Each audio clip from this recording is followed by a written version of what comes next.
Tonight, we travel to Constantinople and the Balkan frontier, around the year 1000. On a summer morning in 1014, Byzantine soldiers moved through the mountain passes near Kleidion, while Basil II directed the long war against Tsar Samuel of Bulgaria. Far to the east, Constantinople continued its daily work of markets, workshops, churches, ships, and imperial offices, supplying the campaigns that would make Basil's reign one of the high points of medieval Byzantine power. A generation earlier, Constantinople, in the winter of 976, lay beneath a night wind moving coldly and steadily over the Bosphorus. You are standing near the palace terraces, where the water below catches scattered reflections from the city's lamps, and the imperial title belongs to a young man named Basil. Behind the sealed doors, older men speak in lowered voices, measure loyalties, and decide which order shall travel east with the mourning riders. Basil II has become emperor at about 18 years of age, nominally sharing power with his younger brother, Constantine VIII. Neither brother yet possesses the experience, friendships, or military authority required to command the empire directly. The ceremonial robes are theirs, and the acclamations rise in their names, but the machinery of government turns through other hands. In the palace corridors, oil lamps burn against the dark, their flames wavering whenever a draught slips beneath the doors. You hear the soft movement of sandals, the rustle of silk, and the distant bells marking the hours. Basil was a member of the Macedonian dynasty, which ruled the Byzantine Empire from Basil I's accession in 867 until the death of Theodora in 1056. The dynasty has given Byzantium emperors, administrators, soldiers, and princesses, but inheritance alone cannot quiet an empire whose provinces are guarded by ambitious commanders.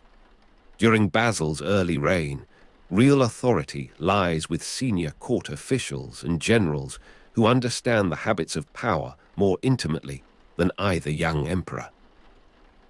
Above them stands the eunuch Basil Lecapinos, known by the title Parakomomenos, the companion who sleeps near the emperor's chamber and watches over the palace household. His influence extends through appointments, correspondence, finances, and access. While Basil and Constantine appear in public, Basil Lecapinos dominates the government behind them. You can imagine his office at midnight, crowded with sealed letters, wax tablets, scraped parchment, and the sharp, earthy smell of ink. The palace stone holds the day's warmth only briefly, and the wind from the Bosphorus presses against the shutters with patient force. You are moving through a corridor lined with oil lamps, each small flame enclosed in bronze or glass, each pool of light ending abruptly in shadow. Servants pass with folded garments, guards stand beneath painted arches, and clerks bend over documents whose letters gleam wetly before the ink dries. Wax seals cool beneath the fingers of officials, carrying commands towards Thrace, Anatolia, Armenia, and the distant fortresses protecting the imperial roads. Somewhere beyond the walls, the golden horn gives back a muted wash of water against the keys. Salt air enters through cracks around the windows, mingling with beeswax, lamp smoke, and the dry scent of parchment. Your footsteps become quiet upon the polished floor. You feel how easily a palace may seem permanent, while every decision within it depends upon the temper of a single official, the speed of a courier, or the obedience of a general waiting hundreds of miles away. In 976, that distance becomes dangerous when Bulgar-Slayer raises a rebellion against the imperial government. You're carried eastward with the news, past hill roads and fortified towns, into a world where provincial armies owe much of their strength to their commanders. Bulgar-Slayer is not merely a dissatisfied officer standing alone against the capital. He is connected to a powerful military family, and his name is familiar among soldiers who have served beneath his banners. In Asia Minor, aristocratic households possess estates, retainers, money, and generations of military experience. Their influence rests upon land and blood as much as upon imperial appointment. When Skleros rebels, he exposes the danger created by such families, because a commander with local support can gather men before Constantinople has even finished reading the first report. The rebellion lasts until 979, and during those years, the empire discovers how quickly a provincial dispute can become a threat to the throne. The young Basil remains emperor in name, while the fate of his government depends upon men who command armies in his absence. In the military camps, evening settles over trampled ground and darkened standards. You are beside the picket lines, where leather harness hangs heavy with moisture and damp horsehair gives off a warm, animal scent. The horses shift in their stalls, striking the earth with restless hooves, while grooms tighten girths beneath blankets darkened by rain. Beneath wool cloaks, mail gives a restrained metallic clatter with every movement. A soldier lifts a shield, and its leather grip creaks softly in the cold. Fires burn low inside shallow circles of stone, sending thin smoke across the camp. Men speak of Constantinople as a distant brightness, a place of domes and gates, while their immediate world is made from mud, iron, rains, and orders. Beyond the tents, the road disappears into black fields. The imperial eagle is painted upon a banner near the command pavilion, but the soldiers watch the general who stands beneath it. In such a camp, loyalty may gather around a person before it gathers around an emperor. To defeat Bardas Skleros, the court turns to Bardas Phocas the Younger, another general drawn from the military aristocracy. You are watching Phocas return to the center of the story as Skleros' rival, carrying the reputation of a commander whose family has served the empire for generations. In 979, Phocas helps defeat the rebellion, and the immediate danger recedes from the roads and fortresses of Asia Minor. Yet Basil's dependence upon him contains a quiet contradiction.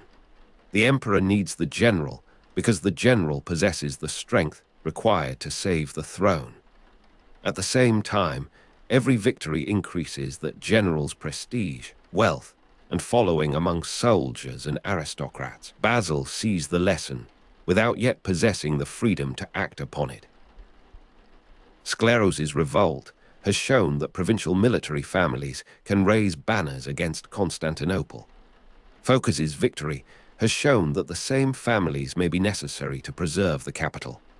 You remain in the palace as the names of both men circulate through reports, dispatches, and guarded conversations, while the young emperor learns which dangers can be defeated only by inviting other dangers closer. The lamps burn steadily along the palace corridors, but their light seems thinner beside the winter darkness. You are seated near an open office door, where the air carries the mingled scents of hot oil, ink, wax, and scraped parchment. Clerks sort military accounts into wooden trays, checking the number of horses, the weight of grain, and the payments owed to distant units. A reed pen scratches across a page, pauses, and begins again. Outside, the Bosphorus wind moves over the roofs and rattles a loose bronze fitting above the stairwell. The imperial government measures its strength in lists that must be accurate, yet the men who control those lists remain vulnerable to private influence. One official can delay an order, another can alter a payment, and a general can convert imperial resources into personal loyalty. The palace does not sleep completely. It settles into a guarded stillness, with footsteps approaching and fading, lamps trembling in their sockets, and sealed messages waiting for the first horses of dawn. Basil and Constantine continue to appear together, but the brothers do not share the same character or the same appetite for authority. You are looking towards the ceremonial hall, where Constantine's manner remains more comfortable amid conversation, display, and the pleasures of court. Basil is quieter, more watchful, and increasingly uncomfortable with the knowledge that the empire is being governed around him. Neither brother has yet escaped the influence of Basil Lecapinos, whose command of the government rests upon age, experience, and a network of officials. The Parakoimomenos guides the court through these first years of the reign, while the generals guard the frontiers and compete for influence. Basil's position is therefore paradoxical. He is protected because he is young, but he is also endangered because the men protecting him may find the throne useful for their own purposes. You sense the young emperor standing within inherited splendor, surrounded by people who speak of duty while calculating advantage. The palace doors close softly.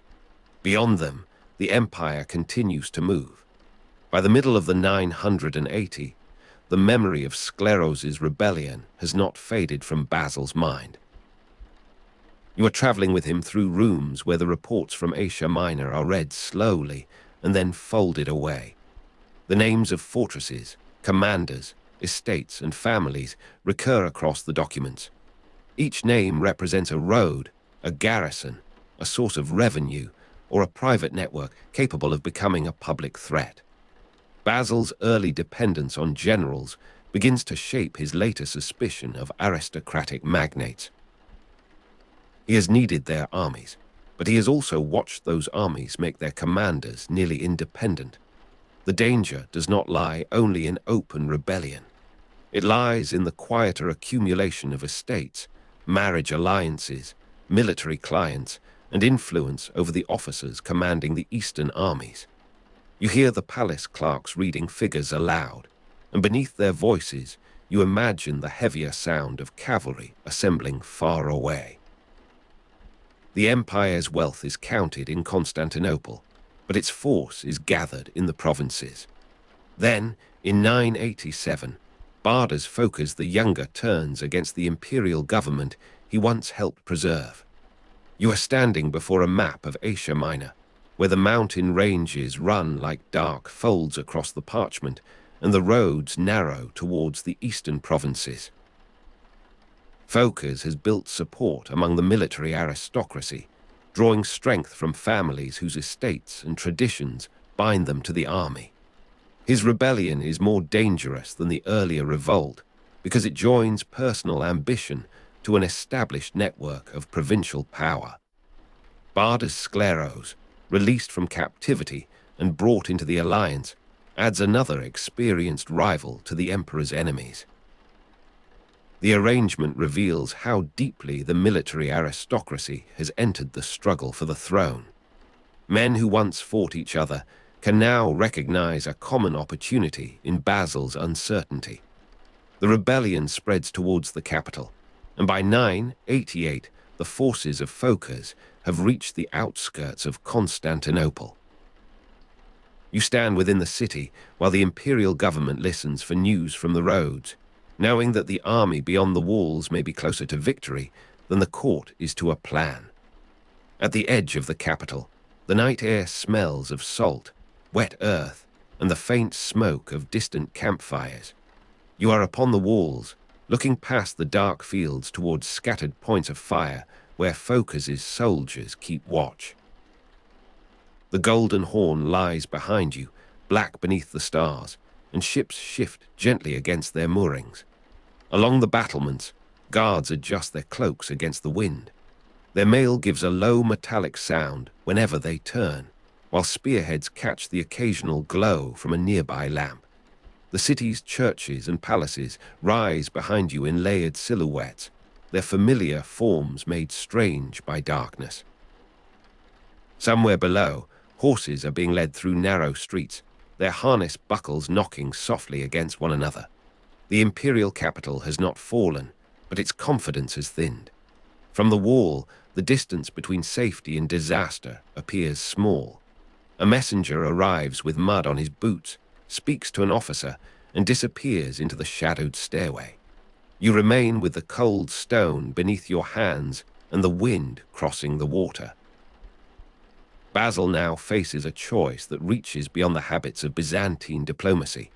You are inside the palace offices as the emperor seeks military assistance from Vladimir, Prince of Kievan Rus. The northern ruler commands warriors accustomed to river journeys winter roads, and close combat, and his position beyond the Black Sea gives him a strength that Constantinople cannot summon quickly from its own provinces. Basil's request is both practical and dangerous. Foreign soldiers may save the throne, yet their loyalty must be purchased through an agreement of lasting importance. Vladimir supplies a force traditionally reported as about 6,000 Varangian warriors, men arriving from the north with broad axes, heavy weapons, and a reputation for steadfast service. In return, Basil's sister Anna Porphyrogenitor marries Vladimir as part of the settlement, probably in connection with Vladimir's conversion to Christianity. The alliance joins the imperial family to a northern prince and brings unfamiliar voices into the capital's military crisis. You are near the harbor when the Varangians come ashore, and the morning is grey above the water. The ships rise and fall beside the quay, their timber sides dark with spray and their ropes creaking beneath the strain of the tide. Men step onto the stones wearing wool, leather, and metal, carrying shields marked by use rather than ceremony. Their boots leave wet impressions across the harbor, and the air tastes of salt, tar, fish, and rain. The Varangians speak among themselves in voices that sound rough against the measured Greek of the officials waiting to receive them. Around you, imperial servants carry lists, seals, and payment chests beneath the watch of armed guards. The Golden Horn is busy with small movements. Oars dip near the warehouses. Gulls turn in the wind. A horse stamps beside a cart, scattering beads of water from its mane. The northern warriors gather beneath the imperial standards, their axes resting against their shoulders, while the city watches a new alliance take physical form upon the quay. Anna Porphyrogenitor's marriage to Vladimir gives the settlement a dynastic shape, but its immediate purpose remains the rescue of Basil's authority. You are moving through the palace as envoys carry the terms from one chamber to another. Anna comes from the Macedonian dynasty, the same imperial house that began with Basil I in 867 and continued until Theodora's death in 1056. Her marriage makes the Northern Alliance visible in the language of family, baptism, and imperial dignity. Vladimir's conversion to Christianity is commonly connected with the arrangement, although the precise sequence of motives and ceremonies remains difficult to reconstruct. For Basil, the crucial fact is simpler. A force of approximately 6,000 Varangian warriors now stands available to the imperial government. Their arrival gives him soldiers who are not bound to the provincial magnates of Asia Minor.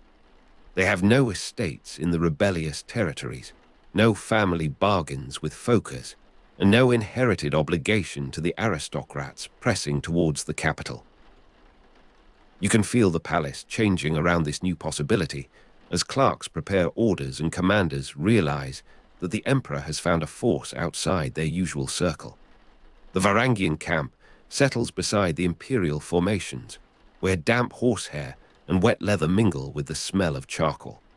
You are walking among the tents at dusk, hearing unfamiliar languages beneath the familiar clink of weapons. The warriors oil their axe heads and inspect the straps of their shields.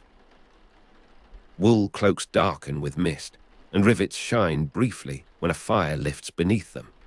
Nearby, horses breathe clouds into the cold air, their harness hanging from wooden rails while water drips from the leather.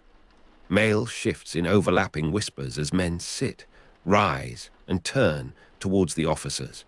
Constantinopolitan soldiers watch in silence, studying the northern newcomers with wary curiosity. No music accompanies the preparations. There is only the scrape of whetstones, the hiss of embers, and the muted roll of carts along the road. Above the camp, clouds move slowly from the sea. The city walls remain close, their towers dimly visible through the damp air, while Basil's new army gathers its strength in the dark. In 988 and 989, the crisis closes around Barda's Phocas as the emperor begins to act with greater confidence. You are following the imperial army along the roads outside Constantinople, where the banners of Basil and Constantine move beneath a pale sky. The Varangians form a hard center within the force, their discipline separating them from the personal retinues of the provincial commanders. Basil cannot yet command the empire as an experienced strategist, but he can choose which men will stand nearest to him. The decision matters. The emperor's authority becomes less dependent upon the aristocratic families whose ambitions have brought the rebellion to the capital. Phocas still possesses supporters, wealth, and military prestige, yet his advantage is narrowing. The alliance that once seemed to place Basil at the mercy of Vladimir has instead created a new instrument of imperial control. You sense the change in the emperor's conduct as orders are issued more directly, accounts are checked more closely, and commanders are watched with an attention that no longer resembles youthful uncertainty. The roads towards Abydos pass through wind-bent country, where the sea is never entirely absent from the air. You are standing among the soldiers before the battle, feeling dampness settle upon the folds of your cloak. Leather harness lies stiff from the night, and the horses toss their heads whenever a strap is tightened. The sea carries a bitter salt sent across the fields, mixing with the smell of churned soil and cold iron. Along the ranks, men test shield rims, fasten helmets, and draw wool closer around their throats. Mail shifts in overlapping whispers. A standard rises above the formation, its fabric heavy in the still air. Beyond it, the ground slopes towards the strait, and the water catches a faint silver line beneath the cloud. No one speaks loudly. Officers move from group to group, checking the order of the ranks. Your hands feel the roughness of a wooden spear shaft. The dawn remains colorless, and the battle waits just beyond the hour. At the Battle of Abydos in 989, the rebellion of Bardas Phocas ends with Phocas's death. You are close enough to see the confusion spread through the opposing line when the imperial attack gathers force. Phocas has come to challenge the emperor directly, but the encounter does not give him the victory he expects. The Varangians and loyal troops press forward with a steadiness that denies the rebel army time to recover. Bardas Phocas falls during the battle, and with his death, the rebellion loses the figure around whom its military aristocracy has assembled. The event is decisive because it removes not only a commander, but also the most dangerous rival Basil has yet faced. Constantinople is no longer threatened by an army advancing under Phocas's personal authority. The emperor remains surrounded by generals, yet none possesses the same immediate combination of lineage, reputation, and ambition. You watch the standards lower and rise again in the unsettled wind. The capital survives, but Basil understands that survival has been purchased through a transformation of power. After 989, Basil increasingly takes personal control of military and fiscal policy. You are in the imperial offices where the work of ruling has become less ceremonial and more exact. Accounts arrive from the provinces, and Basil studies the figures concerning taxes, land, supplies, and military expenditure. Orders leave Constantinople with his seal attached, directing the movement of troops and the management of revenues. The emperor's early reliance on generals has taught him to distrust aristocratic magnates who can convert public resources into private strength. He does not forget that Bardas Phocas once rescued the throne before attempting to seize it. He does not forget that Bardas Skleros could turn provincial loyalty into rebellion. The lessons remain present in every ledger and dispatch. Ink stains the fingers of the clerks. Wax softens near the lamps. Scraped parchment shows the pale scars left by earlier writing.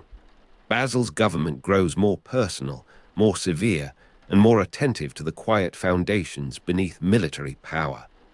The palace after the victory is not bright with celebration, and the night wind continues to move over the Bosphorus.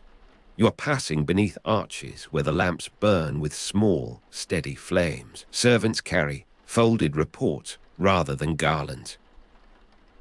The corridors smell of oil, cold stone, wax, and wool dried too close to a brazier. Beyond the windows, the water shifts against the shore, and the golden horn reflects narrow paths of amber light. Somewhere in the city, a watchman calls the hour, and the sound fades between the buildings. Basil walks through these spaces with fewer people beside him than before. The Parakoimomenos has lost the commanding position he once held, and the emperor's government no longer rests entirely upon the judgment of senior officials. Constantine remains a partner in the imperial title, but Basil's direction becomes increasingly distinct. You see a ruler shaped by danger, carrying the memory of armies raised against him into every quiet room where money and orders are arranged. The young emperor who once stood behind palace doors now begins to command from the center of the empire. You are traveling with Basil through the eastern provinces, where the imperial roads climb towards mountains and descend into valleys bright with winter water. The men around him understand that he intends to appear in person, inspect fortresses, hear complaints, and judge commanders without allowing every matter to be filtered through court intermediaries. His discipline becomes visible in the simplicity of his habits. Later Byzantine writers will remember Basil as severe and personally disciplined, a ruler of endurance rather than a courtly intellectual. The image is not of an emperor surrounded by books and elegant conversation, but of a man remaining close to soldiers, accounts, roads, and the practical burdens of war. You see the same transformation that began in the crises of 976, 987, and 989. Basil has not abandoned ceremony, but ceremony no longer defines him. The emperor now measures authority by obedience, readiness, and control. Across the frontier camps, the old sensory world remains unchanged, although the meaning of each sound has altered. You are beside a line of tethered horses beneath a sky washed clean by rain. Damp horsehair shines along their necks, and leather harness gives a faint creak when the animals turn. Soldiers move beneath wool cloaks, their mail making a restrained metallic murmur. A cook's fire sends smoke across the tents, carrying the smell of ash and boiled grain. In the distance, a river passes over stones with a sound too soft to command attention. The emperor's tent stands among the others, guarded but not raised upon a high platform. A lamp burns inside, lighting a table covered with maps and folded documents. Outside, the wind touches the ropes and canvas. The camp rests without sleeping completely. A spear butt taps the ground. A horse exhales. From far away, the sea sends a trace of salt into the night. Basil's reign will continue for decades, carrying him far beyond the uncertainty of his first years. You are looking forward through the long succession of campaigns, tax reforms, negotiations, and frontier struggles that will fill the years after Abydos. The emperor who came to power in 976 will remain upon the throne until his death on 15 December 1025. During that reign, the memory of the early rebellions will continue to guide his dealings with powerful families. The danger of provincial armies will never seem theoretical to him. He has seen Bardas Skleros challenge Constantinople, watched Bardas Phocas become a necessary ally, and then faced Phocas as the most dangerous rival of his reign. The northern alliance with Vladimir and the arrival of the Varangians have taught him that imperial power may need to borrow strength from beyond its usual boundaries. Yet the deeper lesson lies within. Basil must command his own instruments or risk being commanded by them.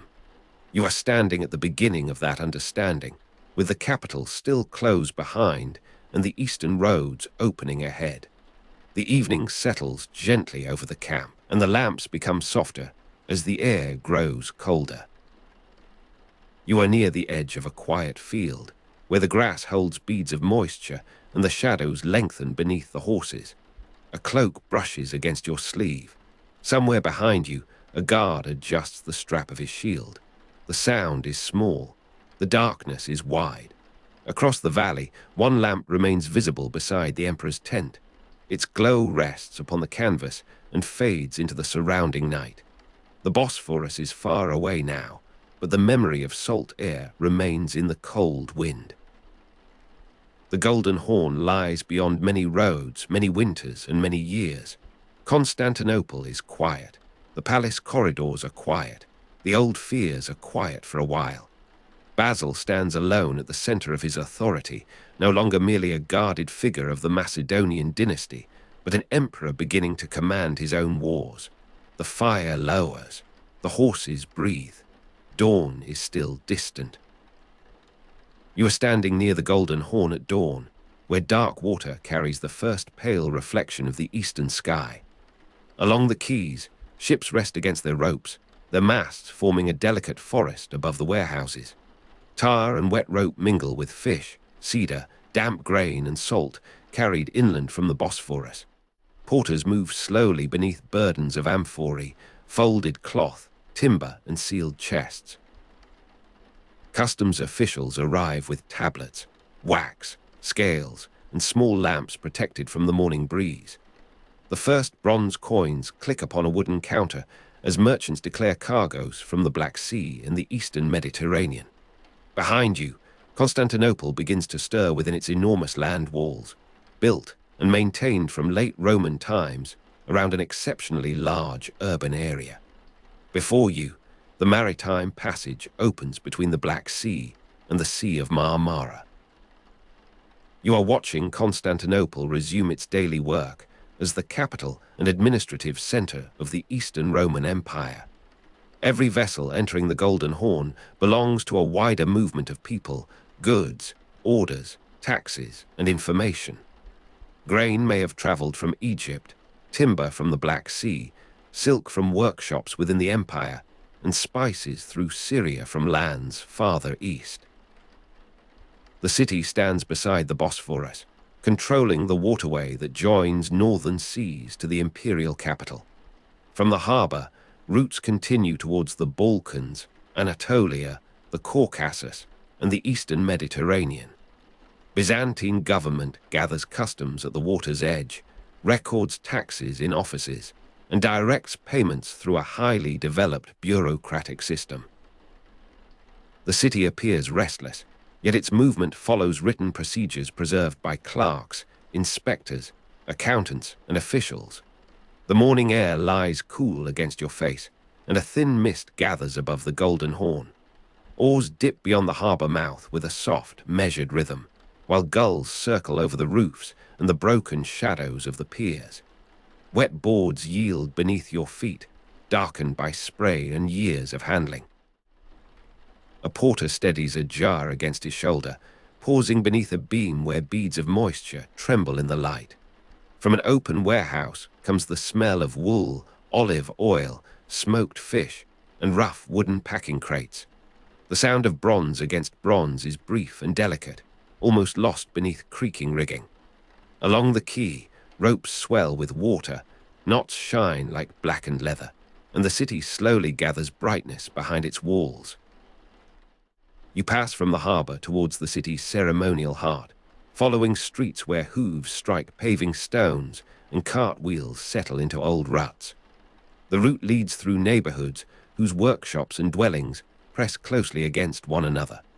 Constantinople contains churches, monasteries, hospitals, bathhouses, workshops, warehouses, and crowded residential districts, all folded into the wide enclosure of its ancient fortifications. The land walls protect the western approaches, while the sea and the Golden Horn guard the other sides. At the eastern end of the city, the imperial palace complex occupies ground beside the Great Palace and the Hippodrome. Here, the palace does not merely shelter an emperor, it arranges the visible order of the empire. Every gate, corridor, guard, curtain, and procession gives shape to authority. Under the morning sun, the paving stones hold the night's dampness in their uneven surfaces. The air carries crushed dust from passing carts, the warm scent of animals, and the faint sweetness of bread being carried from an oven. Hooves ring sharply where the street narrows, then fade into a dull rhythm among wheel ruts and footsteps. A church doorway stands open nearby, and incense drifts outward in a slender grey ribbon. Its fragrance mingles with wool, leather, onions, and the mineral smell of wet masonry. Above the street, balconies cast cool strips of shadow across plastered walls. Far away, the hippodrome sends up a brief disturbance of sound. Perhaps cheers, perhaps a proclamation, perhaps only the restless murmur of a gathering crowd. You enter the area around the hippodrome, where imperial ceremony, public entertainment, and political display meet beneath monumental stone. The hippodrome remains a major public space for races, ceremonies, proclamations, and demonstrations of imperial presence. Its long shape gathers thousands into one visible body, allowing the ruler's generosity and power to appear before the city. Chariots may thunder around the course, officials may announce decisions, and crowds may respond with disciplined acclaim or sudden unease. Nearby, the palace court uses ritual, textiles, precious metals, and controlled access to express imperial hierarchy. A visitor does not simply approach the emperor. You move through successive thresholds, each guarded and carefully arranged, until embroidered cloth, polished bronze, and silence prepare the mind for the ruler's appearance. The stone beneath you is warmer now, though shaded places remain cool from the night. Dust rises around sandals and settles upon the hems of garments. Banners stir above the entrances, their colors softened by distance and sunlight. The bronze fittings of doors catch small flashes of brightness whenever someone passes. Incense hangs more heavily near the churches, where wax, resin, and old smoke have entered the wood of the thresholds. From the hippodrome comes the hollow beat of hooves, followed by a scattered response from the spectators. The sound travels strangely between walls, swelling for a moment and then withdrawing. Around you, the city's surfaces seem built for ceremony, yet every stone bears the marks of ordinary hands, repairs, carts, and weather. You continue towards the palace approaches, where Hagia Sophia rises in the shadow of imperial buildings. The city's principal cathedral gathers worshippers, officials, soldiers, envoys, and petitioners beneath its vast roof. Its presence links the emperor's authority with the Christian order of the empire, while the palace gives that order a political center. In Constantinople, sacred and administrative spaces stand close together, and processions can move between them with deliberate splendor. A military victory may be remembered beneath the cathedral's dome, while a diplomatic agreement may be sealed in rooms where painted walls and costly fabrics proclaim the same imperial confidence. You stand in a side passage where light reaches you through a high opening, softened by dust and colored glass. The floor gives back a muted echo beneath each step. Beeswax, incense, stone, and the faint odor of woolen cloaks mingle in the still interior air. A curtain stirs when someone passes beyond it, revealing a glimpse of gold thread and shadow. Outside, wheels scrape over paving stones, and the noise arrives as a distant vibration through the walls. The great city seems quieter here, although the harbor continues its work and the market streets grow fuller. Cold air enters beneath a doorway, touching your hands before retreating into the warmer darkness. You leave the ceremonial quarter and move towards the workshops, where the splendor displayed by the court begins with patient, physical labor. In textile rooms, dyers prepare wool and silk with water, heat, minerals, plants, and carefully guarded recipes. Spinners draw fibers into threads, while weavers sit before their looms and maintain the rhythm of warp and weft. Metalworkers shape bronze, silver, and gold into vessels, fittings, ornaments, and objects intended for churches or palaces. Porters carry bundles between rooms, warehouses, counting houses, and the quays. Silk is among the most prestigious products associated with Byzantine manufacture and court consumption, and the imperial government regulates valuable industries closely. Certain luxury goods are reserved for official or elite use, their movement watched by law and custom. The textile rooms are warmer than the streets, and the air rests thickly around your face. Dyestuffs steep in covered vessels, releasing earthy, bitter, or faintly sweet vapors. Wool hangs from wooden frames, while warm lanolin rises from freshly handled fleece. Silk threads glimmer where shafts of light pass through the shutters, changing from pale cream to amber, blue, or deep red. Water drips steadily into basins beneath the dye vats.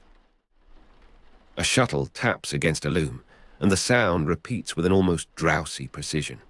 Fingers move over fibers, knots, and wooden tools, while the walls retain the heat of charcoal braziers.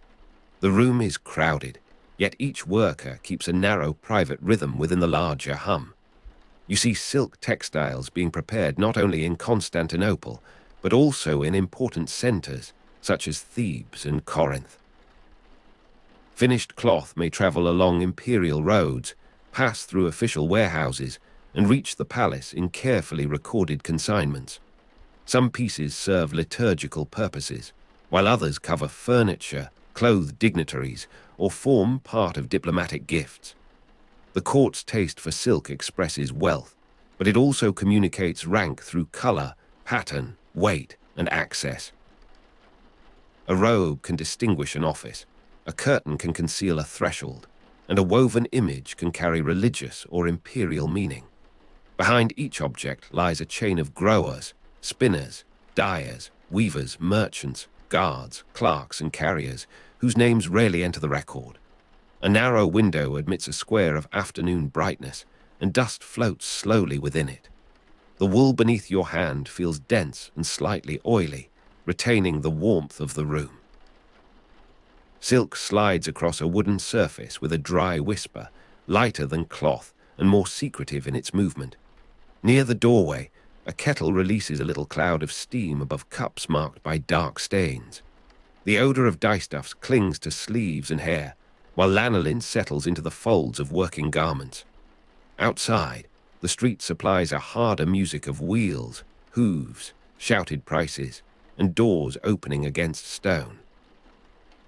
Inside, the loom maintains its patient tapping, enclosing the workshop in a rhythm older than the day's business. You enter a metalworking yard where bronze vessels, locks, lamps, buckles, and ceremonial fittings take shape beneath awnings. The imperial administration requires objects for armies, churches, ships, fortresses, offices, and palaces, while private households seek utensils, tools, jewelry, and repairs. Constantinople's markets offer goods from the Black Sea, Syria, Egypt, Anatolia, and regions beyond those familiar routes. The city is therefore not simply a place where products are sold. It is a place where materials are transformed, measured, taxed, and assigned new value. A bar of metal may become a lamp in Hagia Sophia, a hinge in a warehouse, or a clasp upon a soldier's belt. Each form enters a different world of use. Heat shimmers above the workshop floor, blurring the edges of tools and bodies. A hammer descends upon bronze, sending a bright note into the surrounding streets. Charcoal breathes red within a shallow furnace, and sparks rise briefly before disappearing against the darker roof. Your hands feel the warmth even from the edge of the yard, where scraps of metal lie among filings, ash, and damp sand. The scent of smoke mixes with oil, sweat, leather, and the sharper smell of heated alloy. A bellows creaks at regular intervals, expanding and folding like a slow wooden lung. Beyond the wall, distant cheers from the hippodrome rise and fall, leaving the craftsmen to their work. You return towards the markets, where official wealth and private exchange meet beneath awnings crowded with signs, voices, and hanging goods.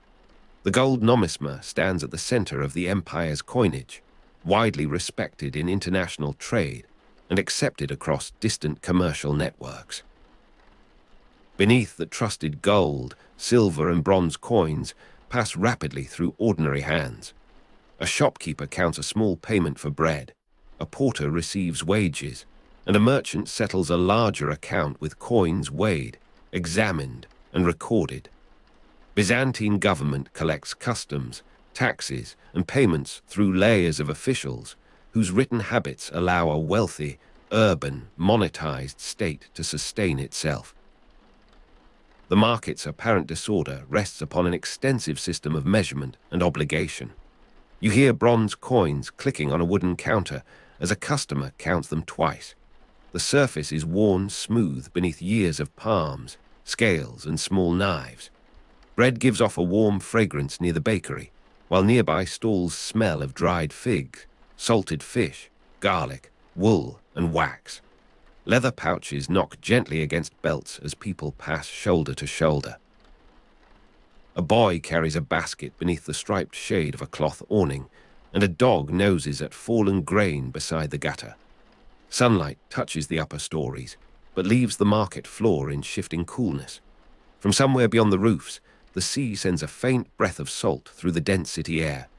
You pass stalls supplied by sea lanes and inland roads, finding pepper, dates, glass, wine, timber, furs, grain, dyed cloth, metalware, and medicines.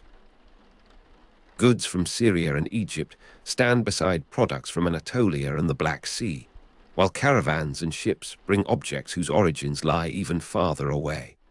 Constantinople connects Christian, Muslim, Jewish, Armenian, Slavic, and Scandinavian commercial networks, though the people within them do not share one language, one faith, or one manner of dress. A merchant from the north may bargain beside an Armenian trader, while a Jewish broker carries news between warehouses and households. City gathers difference without dissolving it, and its markets depend upon trust, contracts, intermediaries, and imperial protection. The market grows warmer as the afternoon advances, and the canvas above you begins to hold the sun. Spices release a dry heat into the air, while damp wool gives off a heavier animal scent. A knife cuts through a loaf, and crumbs fall upon a board already marked by flour. Metal scales tremble when a handful of grain is placed inside a pan. Voices overlap in Greek, Armenian, Slavic tongues, Arabic, and accents shaped by northern journeys. From an alley comes the splash of water thrown across stone, followed by the scrape of a broom. The smell of tar returns whenever the wind turns towards the harbor, reminding you that the market's abundance depends upon distant hulls and wet ropes. You move into a residential district where the city's wealth becomes more uneven and less ceremonial. A finely furnished household may stand above a cramped room rented by laborers, while a monastery storehouse contains grain beside families who count every loaf. Rents, food prices, illness, fire, and injury shape daily life as surely as imperial decrees. Domestic work fills the hours with grinding grain, carrying water, mending clothes, preparing meals, nursing children, and cleaning rooms. Crowded streets make privacy scarce, and disease can travel through shared courtyards, wells, bathhouses, and narrow stairways. The magnificence of Constantinople is real, but it does not rest evenly upon every person living within its walls. A stairway descends into shadow, its stone worn hollow at the center by countless feet. Water drips from a cracked channel beside the wall, gathering in a dark basin below. Cooking smoke enters through a small opening and settles beneath the ceiling, carrying the scent of lentils, onions, and coarse bread. Somewhere nearby, a child coughs, and a woman shakes a rug over a balcony. The fabric releases a faint cloud of dust that glows briefly in the slanting light. Across the lane, a bathhouse door opens, sending out steam, voices, and the clean mineral smell of heated water. The street remains noisy, yet the narrow rooms behind its walls contain long stretches of quiet fatigue.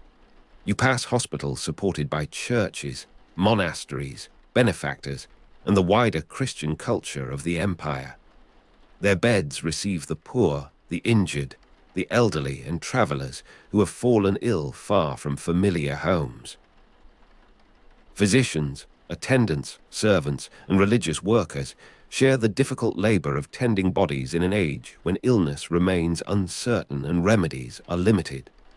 Bathhouses provide washing, social contact, and relief from the city's dust, although access and cost vary between districts.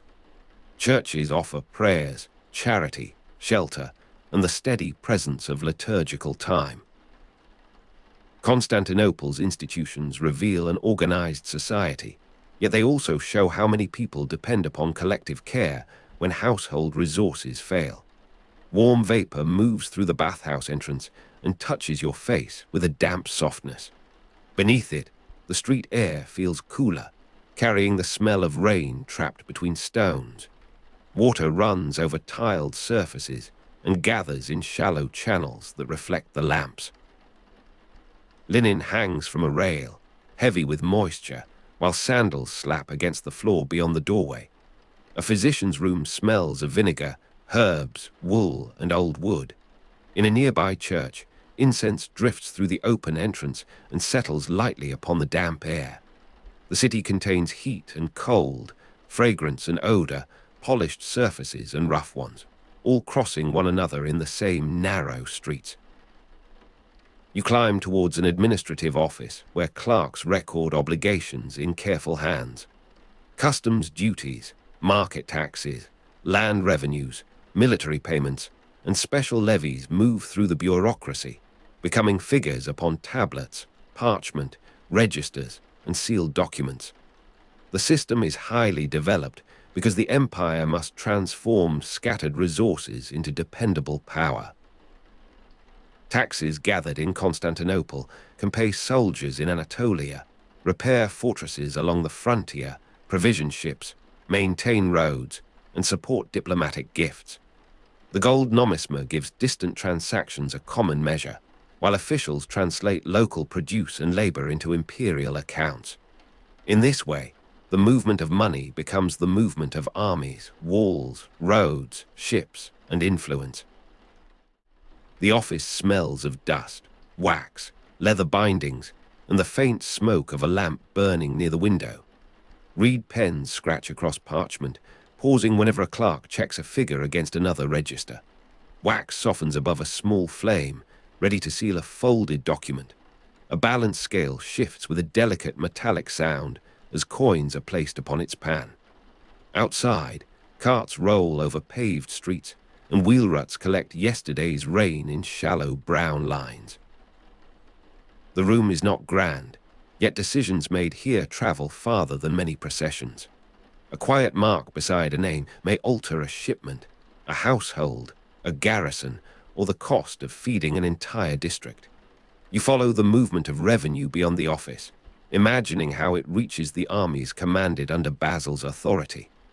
The emperor's state is wealthy, urban, and monetized, and its resources support long military campaigns across difficult distances. Soldiers require pay, horses require fodder, ships require timber and pitch, and fortresses require stone, iron, grain, and skilled labor. Roads must remain usable, bridges must be repaired, and messengers must cross mountains, plains, and hostile borders.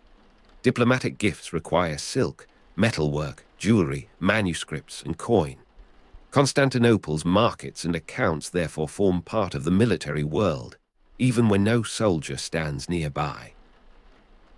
Imperial victories depend upon warehouses, workshops, tax registers, and transport as much as upon courage.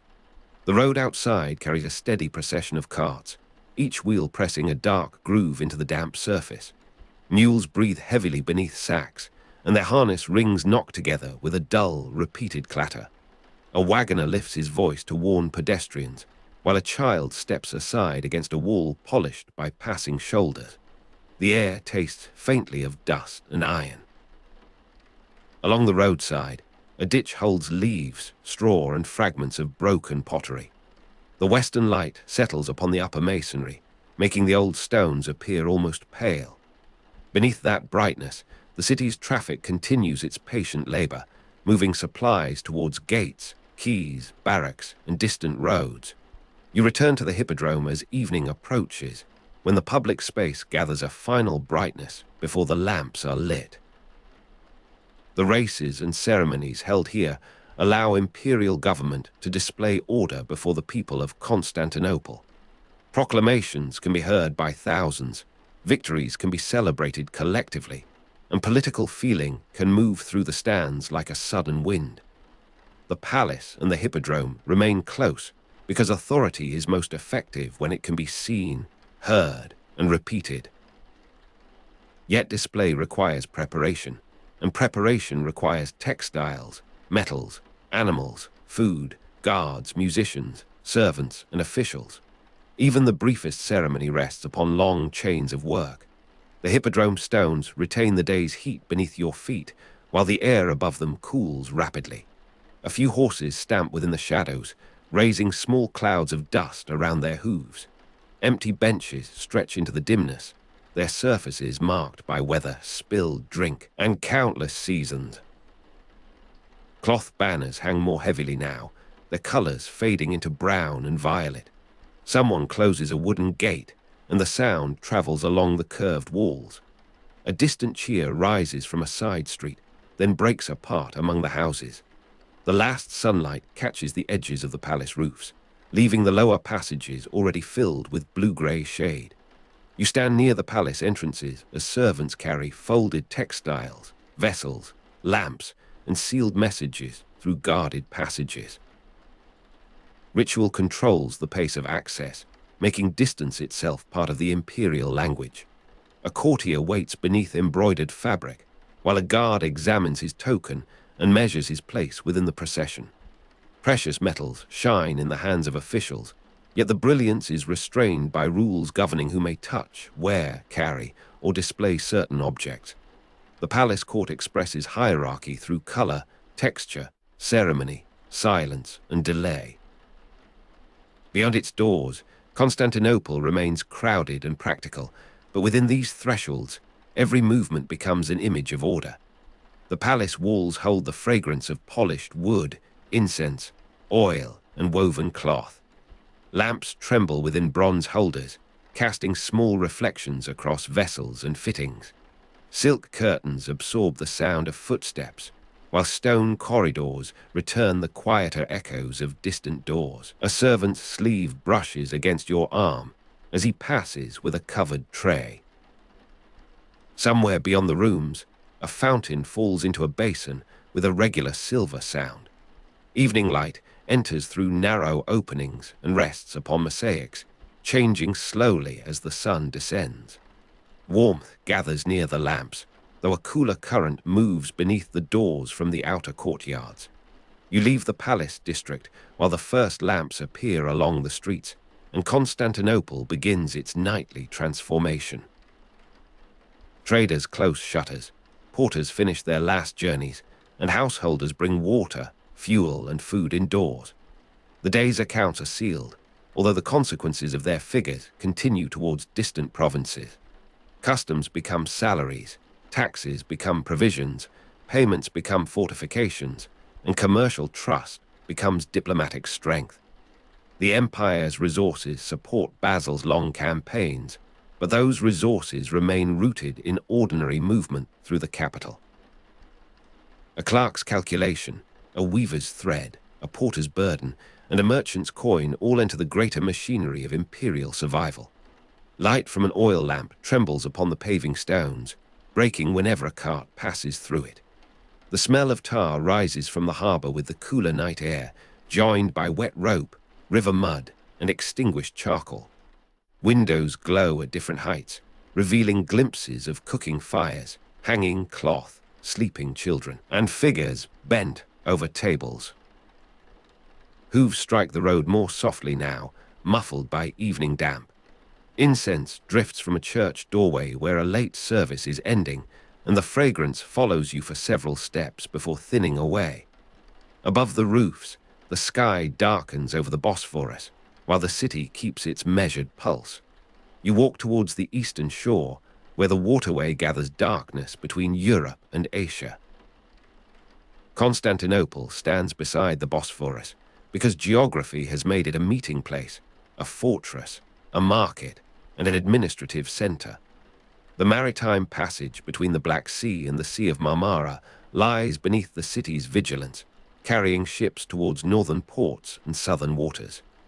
Beyond the strait, roads continue through Anatolia and towards the Caucasus, while western routes lead into the Balkans and the Mediterranean. The capital's strength rests upon this connected position, though its prosperity remains relative and uneven.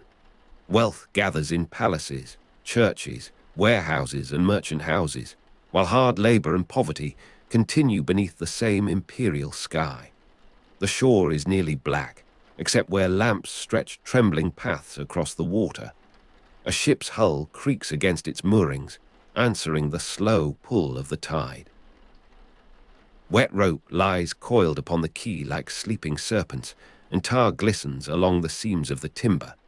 The wind carries salt across your face, sharper now than it was at dawn.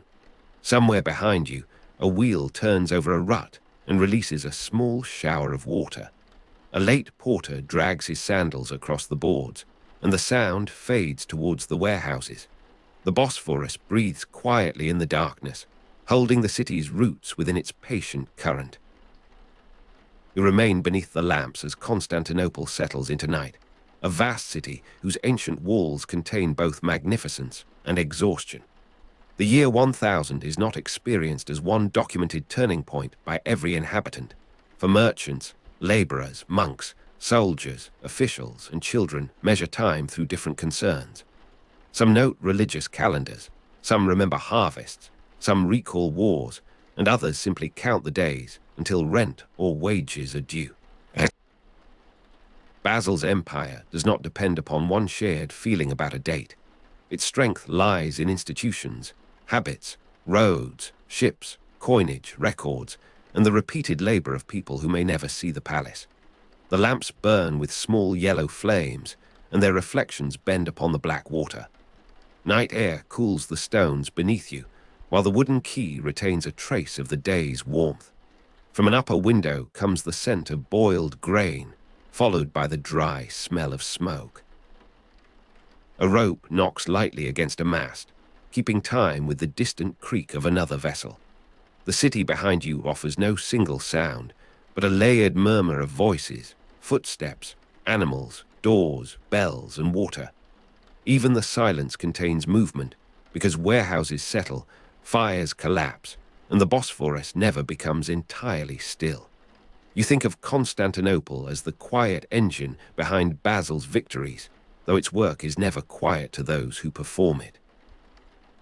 The capital feeds armies through taxes, equips ships through workshops, and sustains diplomacy through silk, gold, silver, ceremony, and carefully measured generosity.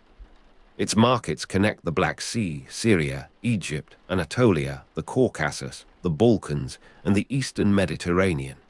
Its administrators gather payments, its craftsmen shape materials, and its households endure the costs of urban life. Hagia Sophia, the palace, the hippodrome, the harbour, and the land walls form the visible outline of a deeper system. Within that system, the gold nomisma travels from hand to hand, carrying imperial power towards distant frontiers. The final lamps burn steadily beside the darkened harbour, and a thin brightness remains above the eastern horizon. Tar and wet rope lie quiet beneath the warehouses, while the tide moves against the pilings with a slow wooden knock. The scent of incense has faded from the church doorway, leaving only damp stone and cooling ash. Far away, a late cheer rises near the hippodrome, becomes indistinct, and disappears into the dense streets. Constantinople stands beside the Bosphorus, enclosed by its old walls, full of churches, workshops, hospitals, markets, homes, and sleeping courtyards. Beneath the lamps, the capital rests without surrendering its motion, and the resources of Basil's empire continue moving through the darkness. The scent of incense has faded from the church doorway, leaving damp stone and cooling ash behind you. Far away, a late cheer rises near the hippodrome, becomes indistinct, and disappears among the dense streets. Beyond the city, roads lead westwards towards Thrace, Macedonia, and the long mountain country ruled by Samuel. You leave the lamps behind in spring, when the imperial army gathers beneath a sky still pale with winter. The First Bulgarian Empire has been a major rival of Byzantium since the early medieval period, and its memory remains alive in every border fortress. Rain gathers upon the canvas tents, forming dark beads that tremble whenever the wind passes over the camp. Beneath the awnings, woolen cloaks give off the heavy scent of wet animals, leather, and extinguished charcoal. Pine resin clings to the air where soldiers have cut branches for fires, while crushed mountain herbs release a bitter green fragrance beneath marching sandals. Mules breathe slowly on the steep paths, their flanks shining with rain and their loads creaking against rough wooden frames. River water strikes stones below the road with a steady, broken rhythm beneath every human sound. You feel mud drawing at your boots as the army begins its western movement, and you hear rain ticking upon shields stacked beside the wagons. High above, snow remains upon the ridges, though the valleys had begun to soften beneath the first uncertain warmth of spring. You move with Basil's army through a landscape where every road seems to narrow between rock, forest, and water. Samuel's Bulgaria is not a distant name upon a map, but a rival Christian empire with its own fortresses, court, clergy, and military traditions. After the collapse of earlier Bulgarian imperial leadership in the late 10th century, Samuel established a powerful state from the surviving Western territories. His forces controlled large parts of the Balkans and repeatedly contested Byzantine territory, carrying their banners through valleys that imperial officers had once considered secure. Samuel's power rested upon fortified towns, loyal commanders, mounting communities, and the ability to move men through difficult country. You pass churches where Bulgarian priests continue their services, and you see villages providing grain to whichever army arrives first. The war therefore concerns more than borders, because roads, passes, food supplies, and local allegiance determine its daily direction. Mist lies low between the trees, and droplets fall from pine needles whenever a mule brushes against the branches. The road rises gradually, then turns sharply beside a ravine where grey water flashes between black stones. Smoke from the cooking fires remains close to the ground, carrying the smell of barley, onions, damp wood, and animal hair. You feel the roughness of a wet saddle beneath your hand, while cold air enters through the seams of your cloak. Along the slopes, crushed mountain herbs perfume the mud with thyme, fennel, and aniseed, though the scent disappears whenever the wind changes. Rain on canvas tents becomes a muted tapping behind you as the camp settles for the night. No bell marks the hour, and no clear boundary separates sleep from watchfulness, because the mountains hold their darkness around the army until dawn. Before Basil can devote sustained attention to Bulgaria, he must secure his position in the east. The empire has endured rebellions, rival claimants, and uncertain loyalties, while the eastern provinces require an emperor able to command obedience. You therefore imagine the Bulgarian war beginning slowly, interrupted by obligations beyond the western frontier. Basil does not yet possess the freedom to spend every season among the mountains. His officers guard passes in Anatolia, suppress disturbances, and maintain the roads by which money, horses, and weapons reach the armies. Samuel understands this limitation and continues to test Byzantine territory whenever imperial attention turns elsewhere. You see how the war grows from separate expeditions into a long contest, shaped by patience as much as courage. Every delay gives Bulgaria time to rebuild walls, gather provisions, and strengthen the men stationed within the valleys. At dawn, the camp emerges from a veil of cold vapor, and every tent appears softened at its edges. Water drips from ropes and awnings, falling into shallow hollows where boot prints have filled during the night. The Struma and its tributary streams speak from below the slopes, striking stones with a sound that seems both near and remote. Horses stamp against the chill, sending faint clouds from their nostrils, while mules breathe heavily before beginning another ascent. Pine resin warms where the first fire touches it, and the fragrance mixes with wet wool and the sharp green smell of crushed herbs. You stand beside a narrow path, feeling the cold dawn mist upon your face as standards rise above the wagons. The mountains remain blue and indistinct, their snowy summits hidden behind low cloud, while the road continues into the weather without promise of an easier surface. The year 997 brings the Battle of Spercheios, where Samuel's army meets a Byzantine force near the river in central Greece. You follow the imperial soldiers through ground made difficult by water, mud, and the broad movement of the opposing host. The Byzantine victory is significant, and Samuel's army suffers a defeat that reveals the danger of confronting a prepared imperial command. Yet Spercheios does not end Bulgarian power, because the Western state still possesses strongholds, resources, and commanders capable of resisting further advances. Basil gains time and reputation, while Samuel retreats towards the mountainous regions that have protected his authority. You understand the battle as one severe turn within a longer campaign, rather than as a final conclusion. The empire has demonstrated its ability to strike deeply, but Bulgaria remains rooted in the country beyond the rivers and roads. The riverbank carries the smell of soaked reeds, trampled grass, and smoke from fires built upon raised ground. Water moves around the legs of abandoned pack animals, making small rings that widen beneath the grey morning. Mud clings to sandals, reins, and the lower edges of shields, while wet bowstrings are held close beneath cloaks. You hear men speaking quietly beside the wagons, their voices lost whenever the river strikes a larger stone. Across the valley, the slopes are covered with dark pines and thin ribbons of mist. A broken spear rests against a tree, polished by rain and marked with brown earth. You breathe the cold air slowly, and the scent of pine resin remains faintly upon your fingers after touching the branches. Even after victory, the landscape refuses to feel conquered, because every path leads towards another ridge, stream, or fortified gate. From 1000 onwards, Byzantine campaigns against Bulgaria intensify, and the emperor begins to devote more of each season to the Western War.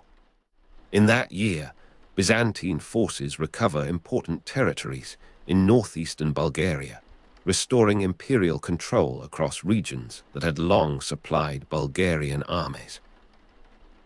You travel with the advance through fortified bases, where grain is measured, weapons are repaired, and fresh animals replace those lost upon the roads.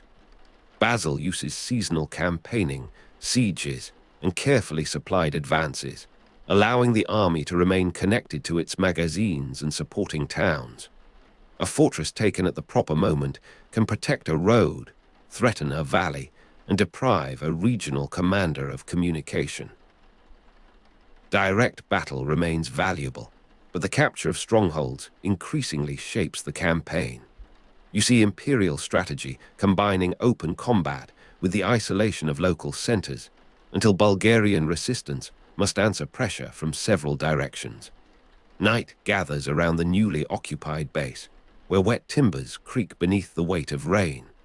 Siege fires burn beyond the walls, their smoke sliding low across the ground before lifting into the darkness.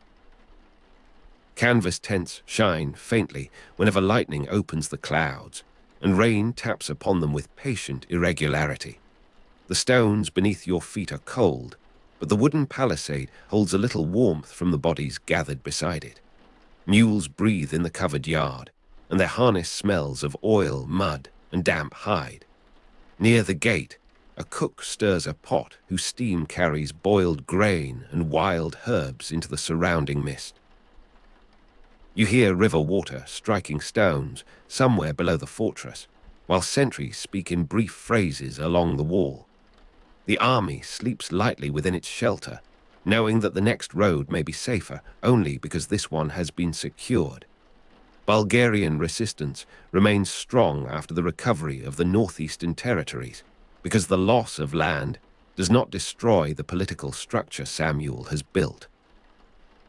His commanders continue to hold mountain passes, fortified towns, and valleys where imperial supply columns move slowly. You climb through country in which a narrow road can be blocked by a fallen tree, a washed-out bridge, or a small garrison hidden above the track. The war extends across difficult Balkan terrain, including mountain passes, river valleys, and fortified towns that command movement between them. Basil personally leads repeated campaigns, refusing to leave the conflict entirely to subordinate commanders. His presence steadies the army and gives each advance the weight of imperial purpose.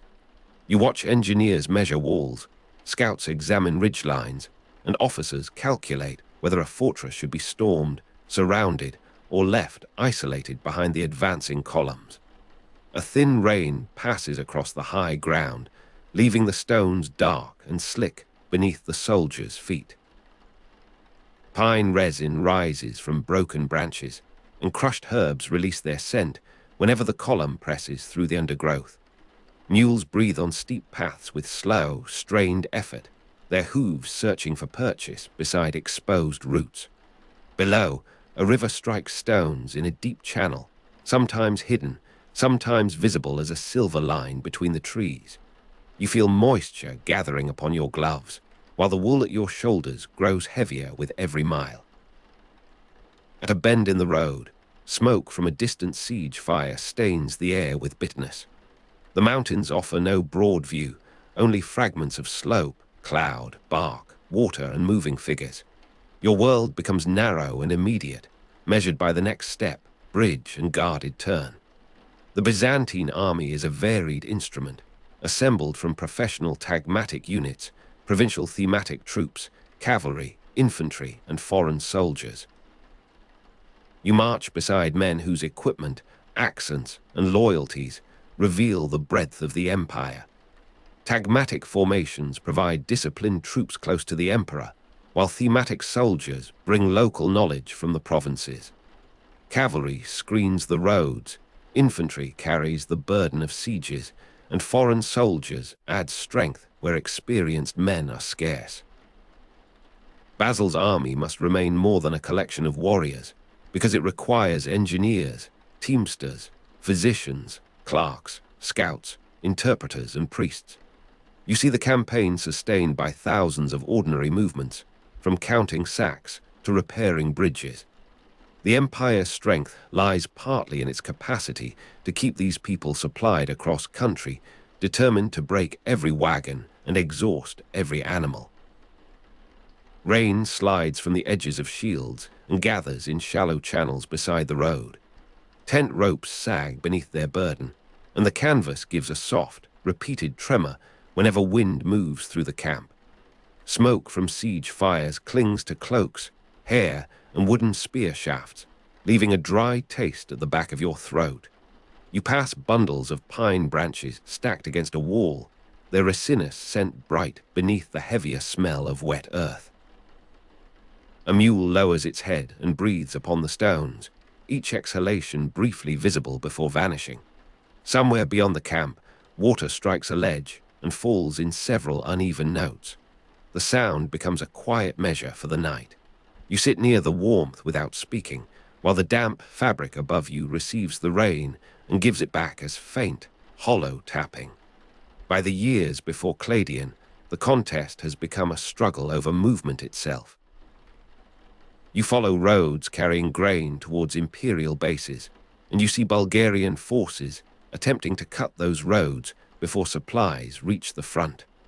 A pass may be worth more than an open field, because whoever holds it determines which valleys can be entered during the following season. A river crossing can decide whether cavalry arrives in time, while a fortified town can preserve a whole region's resistance. Basil's strategy, therefore, combines direct battle with the capture of fortresses and the isolation of regional strongholds. You see him advancing carefully, securing one position before risking the next, and drawing Bulgarian forces into choices that become increasingly narrow. Samuel's power remains formidable, but the war gradually presses upon its communications, provisions, and network of local support. Cloud settles among the ridges, turning the forest into a succession of dripping trunks and darkened stones. The path carries the smell of pine bark, wet leather, and herbs crushed beneath thousands of passing feet. River water strikes stones below with a rhythm that changes whenever the channel narrows. You hear the quiet clatter of harness, the soft cough of a tired soldier, and the occasional knock of wood against wood. Rain on canvas tents continues behind you, though the sound grows fainter as the column climbs away from the camp. Cold air enters through every opening in your clothing, and the mountain wind leaves your hands stiff around the reins. Mules breathe heavily upon the ascent, their bodies steaming in the pale intervals between showers. Beneath the weather, the army moves with patient heaviness, carrying provisions, weapons, and the unresolved burden of 20 years. In 1014, Basil reaches the region of the Balasitsa Mountains, near the Struma Valley, where Bulgarian forces have prepared a defensive position. You approach a blocked route, with steep ground and fortified barriers making a frontal assault dangerous. The Bulgarian position commands the passage, and the natural slopes strengthen the walls already placed across the route. You see Byzantine soldiers examining the ground, while officers consider whether another attack would spend too many lives for too little ground. The army has reached the difficult center of the campaign, where patience and danger meet. A direct advance might succeed, but the cost could weaken the forces needed for the rest of the war. Basil remains close to the operations, listening to reports and studying the mountains. The route appears closed, and the valley offers no easy answer, yet the imperial army continues searching through the surrounding country. Cold dawn mist lies across the Struma Valley, hiding the lower fields and softening the outlines of the distant hills. Water gathers on grass blades and falls whenever the wind moves through them. Pine resin scents the higher slopes, while crushed mountain herbs release a faint sweetness beneath the smell of damp soil. Along the imperial camp, rain on canvas tents has become a gentle, irregular pattern, broken by the murmur of men preparing food. Smoke from siege fires drifts between the trees and turns pale in the mist. Mules breathe on steep paths above the valley, their harness buckles shining with moisture. You hear river water striking stones somewhere below, though the fog conceals the channel. The Balasitsa Mountains rise around you in blue-gray layers, and the blocked road appears only as a darker line beneath the wet morning. The frontal position proves difficult, and the imperial army cannot simply push through the defenses with its usual confidence. You remain near the narrow route while scouts search the slopes for a possible way around the Bulgarian line. The traditional account credits the Byzantine commander Nikephoros Xiphias with finding an outflanking route through the mountains. His movement threatens the rear of the Bulgarian defensive position and changes the meaning of the blocked road.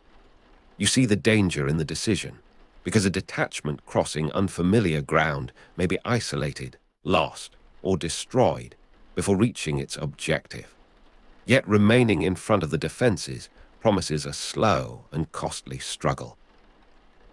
Basil accepts the risk, and the army begins to divide its attention between the visible wall and the hidden paths beyond it. The Battle of Kleidion is usually dated to 29 July 1014, when this decision becomes decisive. The mountain air turns colder as the scouts lead you beneath wet branches and along ledges overlooking the valley.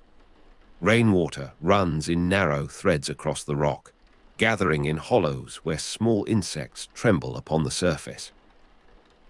Pine resin marks your palms after you steady yourself against a trunk, and crushed herbs cling to the edges of your boots.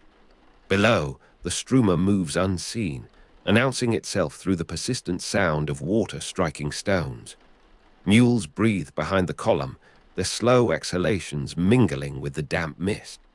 You hear no clear command, only the faint movement of equipment, the creak of leather, and the careful placing of feet. Smoke from distant siege fires hangs above the main position like a low brown cloud.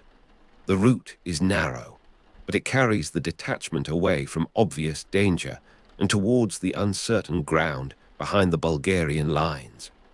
On 29 July 1014, the Byzantine movement around the Bulgarian position helps produce a decisive victory at Kleidion.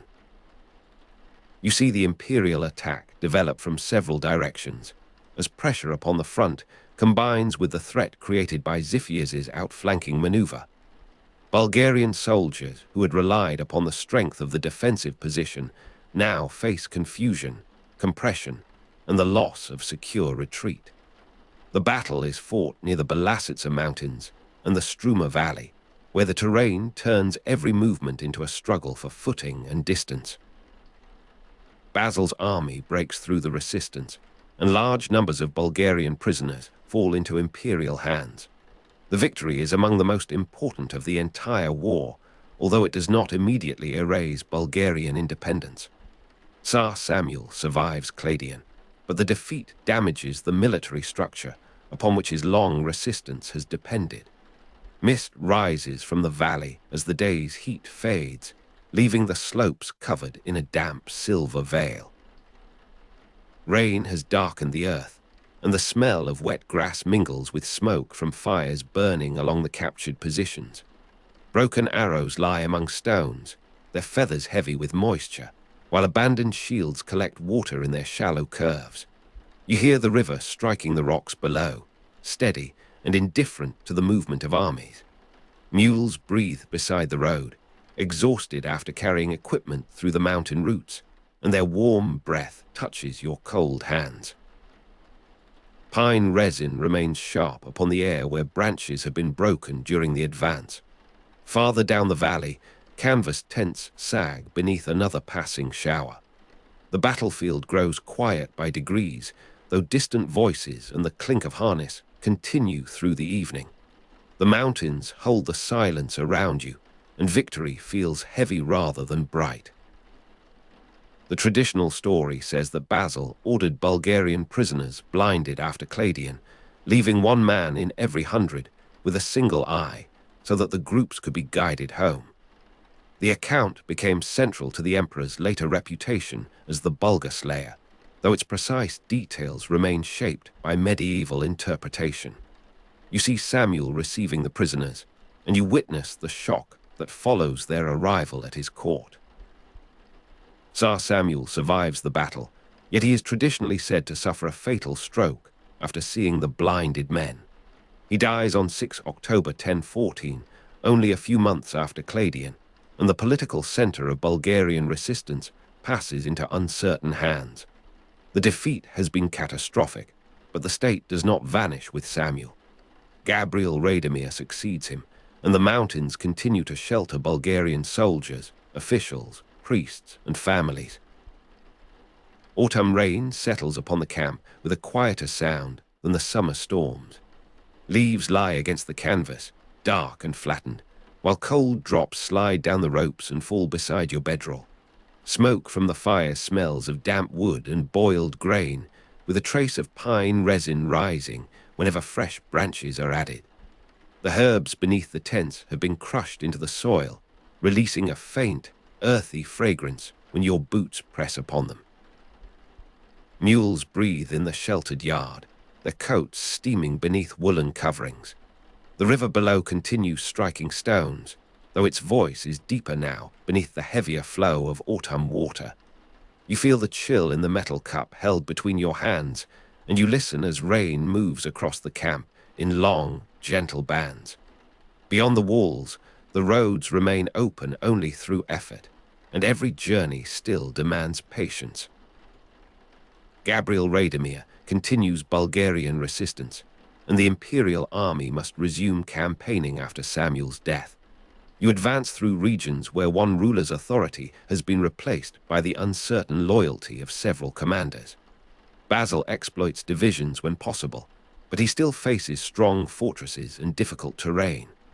A captured town provides shelter, yet it also requires a garrison, new supplies, repaired walls, and roads kept open through hostile country. You see the empire expanding by increments, each one dependent upon labor that rarely appears in the stories of emperors. Gabriel Radomir's reign is brief, and his death brings Ivan Vladislav to the Bulgarian throne. Ivan Vladislav continues the struggle, preserving the political language of Bulgarian independence even as imperial pressure closes around his remaining territories. The war therefore passes from one generation of resistance into another, without granting either side an easy ending. The winter air rests heavily among the valleys, and frost shines upon the ropes of the tents before sunrise. Rain has become occasional sleet, striking canvas with a thin, brittle sound. Pine resin hardens upon cut branches, while crushed herbs lose their sharper scent beneath snow, ash, and cold soil. Mules breathe clouds into the darkness, their hooves shifting cautiously across frozen ground. Somewhere beyond the camp, river water strikes stones beneath a crust of ice, creating a muffled, subterranean rhythm. Smoke from siege fires rises more slowly in the still air, lingering beneath the branches before spreading across the valley. You draw your cloak close and feel the damp wool against your neck. The mountains appear pale and distant, yet the roads remain present beneath the snow, waiting for the next season's columns. Even during winter, the war continues through planning, negotiation, repair, and the movement of provisions.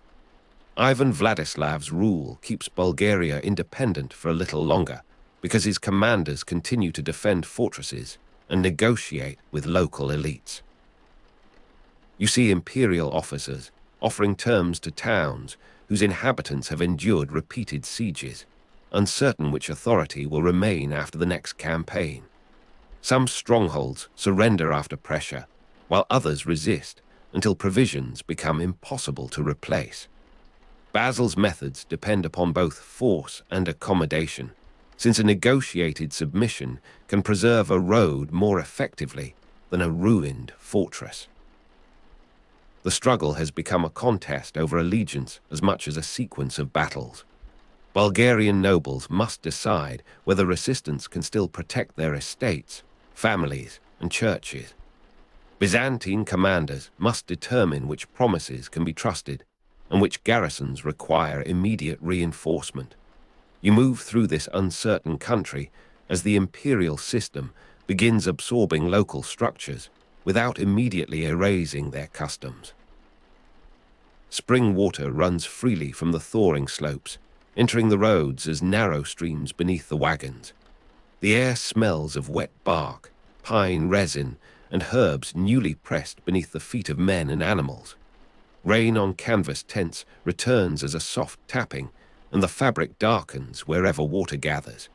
Mules breathe heavily on steep paths, their harnesses creaking as they climb towards the next pass. River water strikes stones with a brighter sound now, quickened by melting snow from the higher ground. Smoke from siege fires bends across the valley and leaves a faint bitterness upon the tongue. You see small leaves opening beside the track, delicate and green against the mud.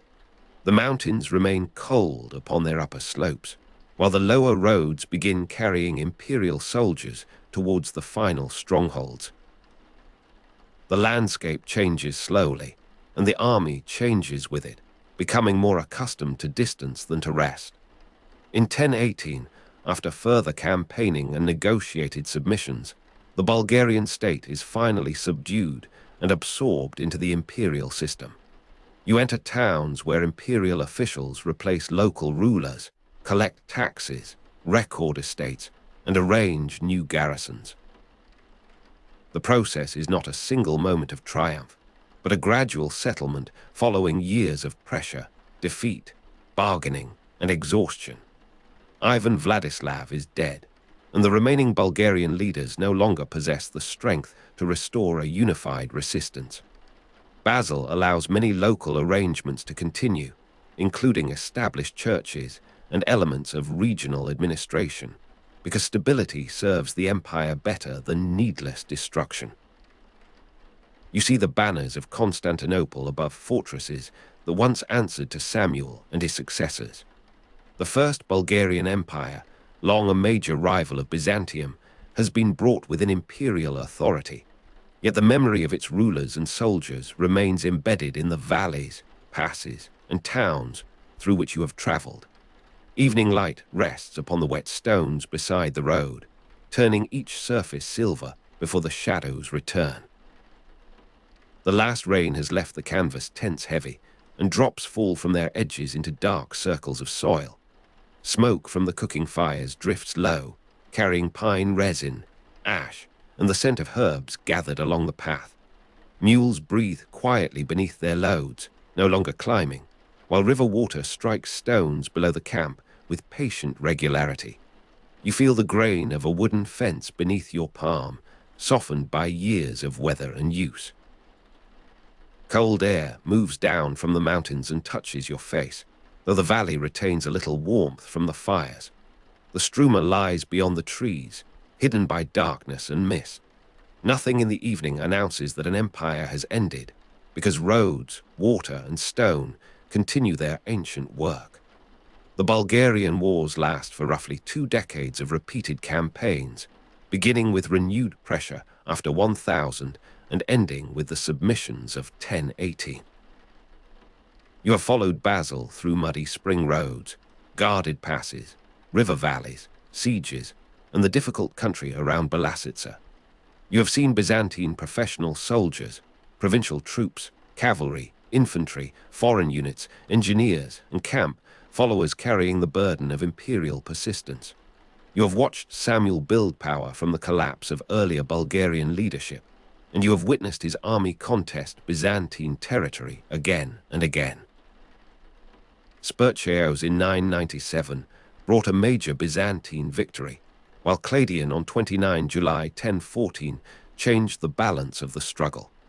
Samuel died on 6 October 1014, Gabriel Radomir continued the resistance, and Ivan Vladislav carried it onwards. In 1018, endurance finally became submission. The night settles over the valley with only a faint trace of mist remaining above the water.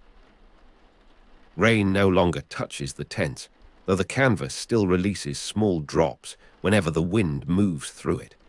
Pine resin lingers in the air beside the fires, and crushed mountain herbs lie flattened into the paths beneath sleeping feet. Mules breathe in the darkness, their slow exhalations barely visible near the sheltering walls. River water strikes stones below, repeating the same sound that accompanied the army through every season. You hear a log collapse within the nearest fire, followed by the soft stirring of ash. The mountains rise beyond the camp, no longer enemy or frontier, but part of the imperial landscape. Cold dawn mist will return to the Struma Valley, and roads will again carry men, grain, letters, and lore. For now, the long campaign rests beneath the darkened ridges, exhausted on both sides. You are approaching Kleidion beneath a sky emptied of color, where the last pale light rests upon the mountain ridges and the road narrows between dry slopes. The battle has ended, yet the earth still holds the disorder of marching feet, broken shafts, abandoned shields, and darkened patches where men have fallen. Around you, prisoners gather in uneven groups beneath the watch of Byzantine soldiers, their clothing torn by stone, thorn, and the long struggle through the valley. No trumpet calls now, and no commander raises his voice across the pass. Only the dry grass bends beneath slow movements, making a faint rasping sound that travels a little way before disappearing into the dusk. The mountain road fades into evening haze, folding itself between the ridges and the distant folds of Bulgaria. Beyond the camp, the Struma continues its patient course below the slopes, carrying the reflected grey of the sky towards lands still held by Tsar Samuel. The traditional narrative says that Basil II captured approximately 15,000 Bulgarian soldiers after the Battle of Kleidion in 1014. In later accounts, most of these prisoners were blinded, while one man in every 100 was left with one eye. Those one-eyed men were then said to have led the other prisoners back across the mountains to Tsar Samuel. The story belongs to medieval Byzantine historical traditions, especially accounts associated with John Skylitz's, whose chronicle gave the episode a shape that later generations could remember with terrible clarity. Samuel, seeing the prisoners return, was said to have suffered such a shock that his health failed, and he died in October 1014. The report has endured because it joins number, ritual, and royal grief in a single scene, placing Basil's power before the eyes of the defeated king. A thin wind passes along the road, carrying the smell of dust, leather, and crushed herbs from a small medical tent near the edge of the camp. Bandages lie folded upon a wooden chest, some clean and pale, others stiff with old blood and vinegar.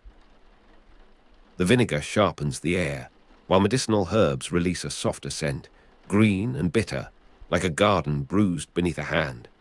You stand among soldiers too tired to speak, their helmets resting beside them, their hands loosely holding spear shafts that no longer seem necessary. Dry grass brushes against your boots as the prisoners are counted and gathered. In the distance, a mule pulls against its tether, and the harness gives a small complaint of leather and metal. The evening does not make the valley peaceful, but it removes the harsh edges from every object, leaving the road, the hills, and the waiting men suspended beneath a colorless hush. The exact number of prisoners cannot be established with confidence, and the later figure of 15,000 must be treated with care. Modern scholarship accepts that mass mutilation probably occurred, because the practice was not unknown in warfare of the period, and because several traditions preserve the memory of punishment inflicted on a large body of captives. Yet the number may have been enlarged through transmission, while the precise ritual of leaving one eye to every 100 men may belong to the shaping habits of medieval narrative. A chronicler could use a great number to express the scale of victory, while the repeated pattern of one survivor among 100 could turn cruelty into an image of ordered imperial punishment. The report, therefore, remains neither simple fact nor empty invention, but a memory formed where warfare, political theology, and storytelling met. Darkness settles gradually over Kleidion, first beneath the trees, and then across the open ground where the prisoners wait. Small fires burn without brightness, their flames hidden by smoke that drifts close to the earth. Somewhere behind you, a bronze church bell sounds across the valley, distant and measured, perhaps from a settlement untouched by the battle. Its tone arrives softened by the hills, and the next stroke follows only after the previous one has vanished. The sound seems too gentle for the day that has passed. Around the camp, blankets are drawn around shoulders, and water is poured into shallow bowls. The stones beneath your feet retain a little warmth from the afternoon, though the air has already begun to cool. A horse lowers its head into the darkness, while the dry grass continues its quiet movement along the edges of the road.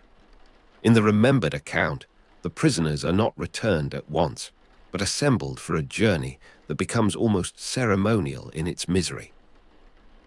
The one-eyed men are placed at the front of the groups, and the others follow behind them along the roads leading towards Samuel. No dialogue is needed in the story, for the image itself carries the meaning assigned to it. Men move slowly over uneven ground, leaning upon one another, guided by those who possess just enough sight to distinguish the path. Byzantine guards remain nearby, but the direction of travel points away from Kleidion and towards the Bulgarian court. The road becomes a line drawn between victory and recognition, carrying the consequences of battle towards the ruler whose armies had resisted Basil for so many years. In this form, the prisoners are both captives and messengers, bearing news of defeat in their own wounded bodies. Morning comes without color, spreading a weak light across the mountain road and the abandoned places beside it. You walk near the rear of the column, where the ground is marked by sandals, bare feet, and the dragged edges of blankets. Dry grass has been pressed flat along the roadside, and its broken stems cling to woolen tunics. The air smells of damp stone, vinegar, and the faint smoke left by night fires. Medicinal herbs have been tied into small bundles, their leaves trembling whenever the wind moves through the ravine. Above, the road climbs towards a shoulder of rock, then disappears into the pale haze filling the higher valleys. No village appears immediately, and no clear boundary separates one province from another. The mountains offer only distance, with their ridges repeating themselves until the landscape seems to have no end. The story of the march was preserved not because every detail could be verified, but because it explained the emotional collapse associated with Samuel after Kleidion. Medieval tradition connects the blinded prisoners with the Bulgarian ruler's death in October 1014, presenting the event as a blow that reached beyond the battlefield. Samuel had spent decades opposing Byzantine expansion, and the defeat at Kleidion placed his kingdom under pressure that could no longer be relieved by a single retreat. His death did not end the Bulgarian War, however, and the narrative must be held beside the slower political history that followed. The image of prisoners returning to Samuel is immediate and unforgettable, while continued resistance after his death is more complicated, spread across rulers, fortresses, oaths, and changing calculations among the Bulgarian nobility. Rain has passed somewhere beyond the ridge, leaving the stones dark in narrow hollows and the road firm beneath the marching column's feet. The clouds open in the west, where a strip of copper light touches the distant slopes. Water clings to the coarse fibers of cloaks and gathers on the rims of wooden carts. You hear the low creak of wheels, the careful breathing of tired animals, and the occasional clatter of a buckle against a shield. A bundle of herbs hangs from a soldier's belt, releasing its sharp scent whenever his coat moves. The prisoners continue forwards in silence, their progress measured by the incline of the road and the steady rhythm of those walking beside them. Far below, a bell crosses the valley once more, its bronze voice rising through wet air and fading among the dark folds of the mountains.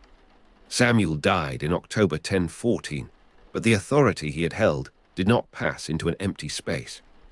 His son Gabriel Vladimir ruled briefly from 1014 to 1015, inheriting a kingdom still capable of resistance and still threatened by Basil's armies. Gabriel Vladimir did not receive a quiet inheritance because the court itself had become a place of suspicion, rivalry, and danger. He was murdered by his cousin Ivan Vladislav, whose seizure of power altered the succession without ending the war. Ivan Vladislav ruled from 1015 until his death in 1018, continuing the effort to preserve Bulgarian independence against the Byzantine emperor.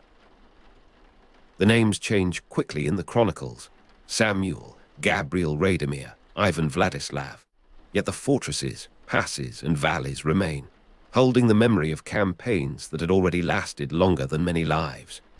A fortress stands ahead upon a low spur, its walls pale beneath the evening sky and its gates closed against the road.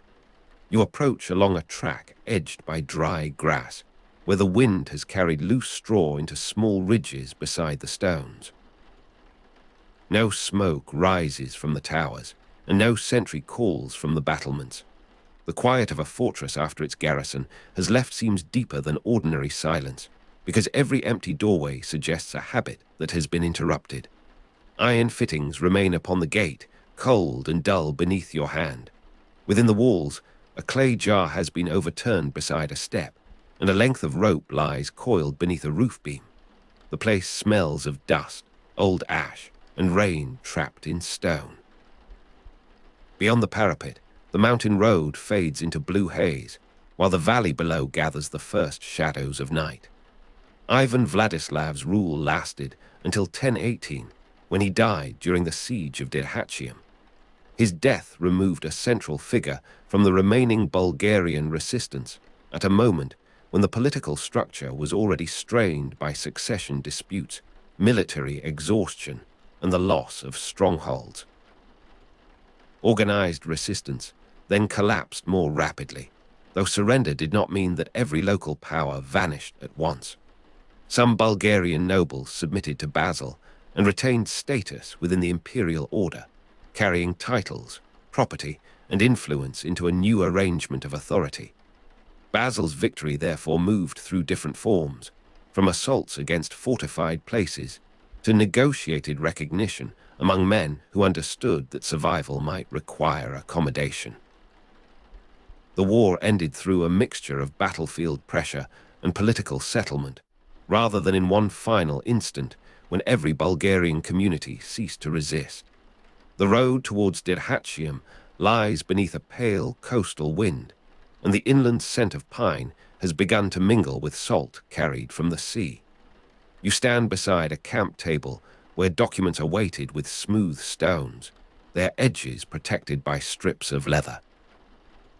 Wax seals have been pressed onto surrender agreements, each bearing a mark of office or a sign of allegiance. The wax is red, darkened by fingerprints and dust, and still soft in places where the impression has recently been made. Nearby, a soldier repairs a sandal with a narrow cord, while another folds a banner and places it inside a wooden chest. Bronze church bells sound from a settlement beyond the hills, measured and unhurried. In the fortress behind you, rooms remain empty, and the old garrison's absence seems to occupy the corridors like a physical presence. The political work following conquest required more than replacing one banner with another. Basil had to establish which local rulers would submit, which officials could be trusted, and how conquered territories would connect to the imperial system. Oaths were taken, appointments were made, and boundaries were adjusted to place towns and fortresses within Byzantine administrative units. The new order linked the region to imperial taxation and military obligations, binding local resources to Constantinople and to armies stationed along the roads. Some agreements were sealed with wax, some confirmed through hostages or gifts, and others enforced by the continued presence of troops. The result was not a sudden erasure of Bulgaria, but a remaking of its political landscape. Basil's treatment combined force, punishment, negotiation, and selective accommodation, allowing useful local structures to continue beneath imperial supervision. Late sunlight rests upon a courtyard where the stones are warm on one side and cold beneath the shade. You pass beneath an archway carrying the smell of lime wash, olive oil, and dust heated through the day. A small fountain has almost ceased to flow, leaving only a thin thread of water that darkens the basin. Dry grass has entered through a crack in the outer wall, bending whenever the breeze reaches it. On a nearby table, a clerk has arranged folded documents, a reed pen, and a shallow dish of softened wax. The faint fragrance of medicinal herbs comes from a room where an injured messenger sleeps beneath a coarse blanket. Across the valley, bronze bells answer one another at different distances, producing a low, scattered music. Evening begins to gather along the roofs, and the fortress grows quiet around the sounds of writing and water. The settlement generally allowed local religious institutions to continue, though the Bulgarian Patriarchate was reduced in rank to an archbishopric. This arrangement carried both concession and subordination, preserving familiar forms of worship while placing the highest ecclesiastical authority beneath the imperial order. Churches remained part of village life, and their priests continued to serve communities whose political allegiance had changed. Yet the alteration in rank marked Bulgaria's changed position within the empire, just as the new administrative districts marked the transfer of military and fiscal authority. Basil did not need every local custom to disappear, because imperial rule often worked more effectively when daily life retained its recognizable shape. A church bell could continue to sound across a valley even after the fortress above it had received a new commander. You enter a small church at dawn, when the interior is cool and the windows admit narrow bands of pearl-colored light. The walls carry the smell of wax, stone, and old smoke, with traces of rosemary and other herbs placed near a resting place for the sick. A bronze bell hangs beyond the doorway, still after its first ringing, and the vibration seems to remain in the wooden frame. Dust lies upon the floor in the shape of the threshold, disturbed by sandals moving between the village and the road. Outside, dry grass bends beneath the passing feet of soldiers, officials, and villagers carrying baskets. The mountain air is clear for a little while, though a veil of haze already gathers over the farther ridges. Within the church, light rests upon painted faces, while beyond the walls the empire rearranges the meaning of every road. Churches, roads, and fortresses were not separate from taxation and military obligation, because each formed part of the machinery through which imperial power became durable. Grain had to be measured, transport organized, and soldiers informed which roads remained open during winter. Local officials recorded properties and dues, while commanders watched the passes and maintained strongpoints connecting the interior with the coast. The conquered territory entered a system that could demand resources even when no battle took place. For villagers, the new order might be encountered through a tax collector, a military requisition, a changed official title, or a seal impressed upon a document. The violence of conquest remained present in these ordinary arrangements, though it became less visible as administration replaced marching armies. Evening arrives upon a village at the foot of a wooded slope, and the last sunlight touches the thatched roofs with muted bronze. You walk beside a wall made from irregular stones, each surface softened by weather and moss. Dry grass gathers in the gaps, whispering whenever the descending air moves through it. A mule carries sacks towards a storehouse, its hooves striking the packed earth with patient regularity. From a nearby house comes the subdued scent of vinegar, boiled grain, and medicinal leaves steeping in a clay vessel. The road beyond the village rises towards a pass, then fades into evening haze where the trees become a single dark mass. Across the valley, bells sound from more than one church, mingling with the small noises of cooking, harness, and closing doors. The empire's success depended partly upon the willingness of local elites to calculate their future within Byzantine rule. Some Bulgarian nobles submitted to Basil and retained status, allowing the conqueror to transform former opponents into participants in administering the conquered land. Their knowledge of local roads, families, estates, and obligations could assist officials arriving from elsewhere. Their submission did not make the war disappear, nor did it mean that every community accepted the new order without reluctance. It did, however, create channels through which authority could move without constant force. A noble recognized by Basil could preserve a household, title, or place within regional society, while the emperor gained continuity that no army could provide by itself. A small group waits outside a fortified gate where a clerk prepares another agreement beneath a cloth awning. The table is made of rough timber, and its surface carries scratches from years of knives, tools, and hurried writing. Wax seals lie in a shallow dish, warmed by the day and marked with impressions that catch the slanting light. You hear the soft scrape of a reed pen, the creak of a cart axle, and the dry rustle of grass beyond the ditch. A soldier holds a lantern, though the sky has not yet darkened, and the flame trembles in the wind from the upper slopes. The scent of leather, vinegar, and crushed thyme rises from nearby baggage. Behind the gate, the fortress is almost silent, its former garrison absent, its new authority waiting to be written into place. Basil's treatment of Bulgaria therefore joined coercion to continuity. The violence at Kleidion stood at the harshest edge of that policy, whether the later account preserved the exact number of prisoners or magnified it for moral and political effect. The appointment of officials and acceptance of noble submissions belonged to another edge, where imperial authority sought obedience through continuity. Preserving local religious institutions, despite reducing the patriarchate to an archbishopric, offered a further accommodation. Taxation, military service, and administrative reorganization supplied the framework that made these choices lasting. Conquest could begin with an army in a mountain pass, yet it became rule only when roads, churches, estates, fortresses, and obligations entered a common imperial pattern. Night settles over the valley, leaving the roads silvered by a thin moon and the hills almost without detail. You stand near an old wall where the stones hold the day's remaining warmth against the cool air. Dry grass touches your ankles, and its brittle stems make a faint sound whenever the breeze turns.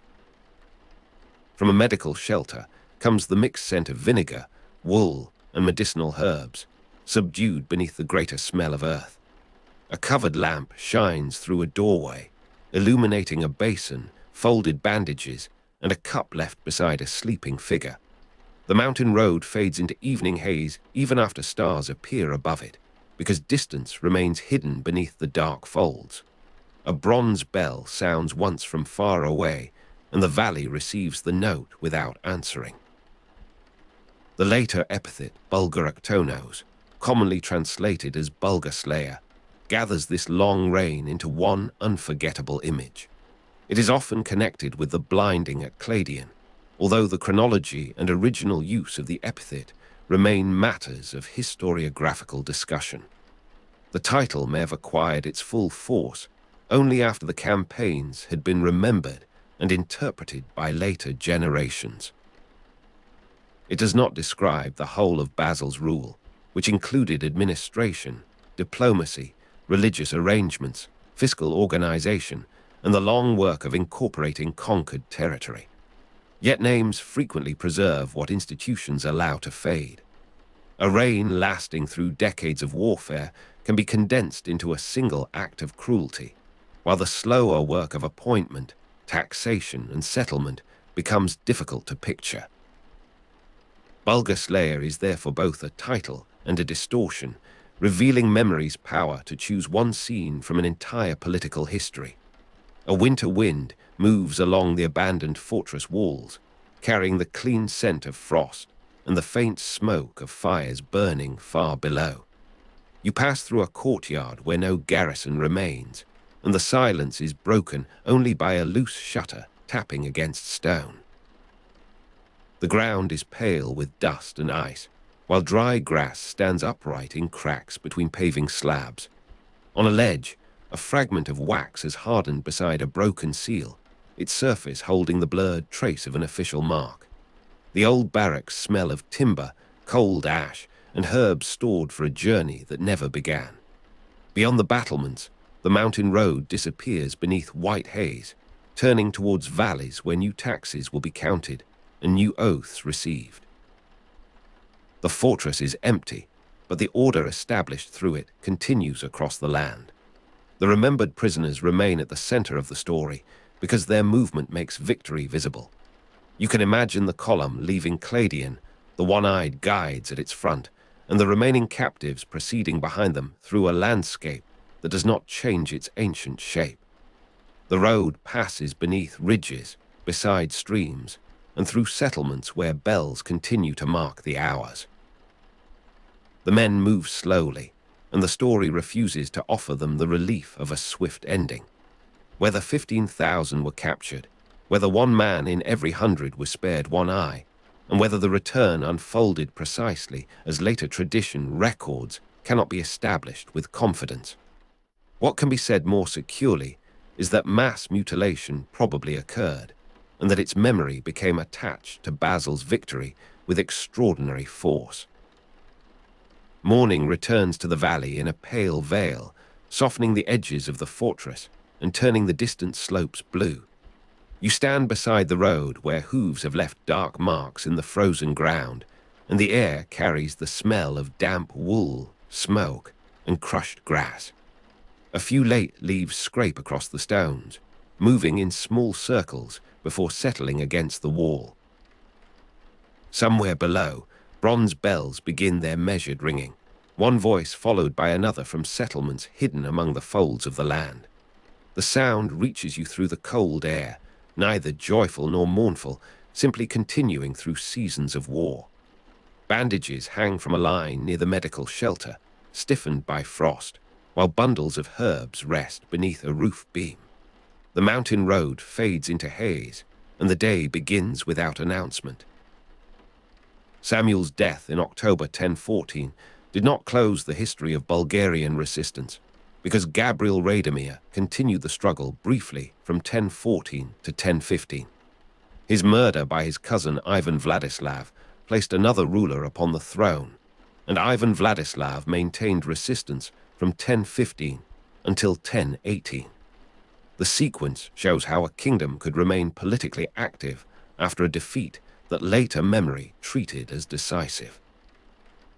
Courts could change, alliances shift, and military efforts resume from fortresses beyond the reach of a single Byzantine victory.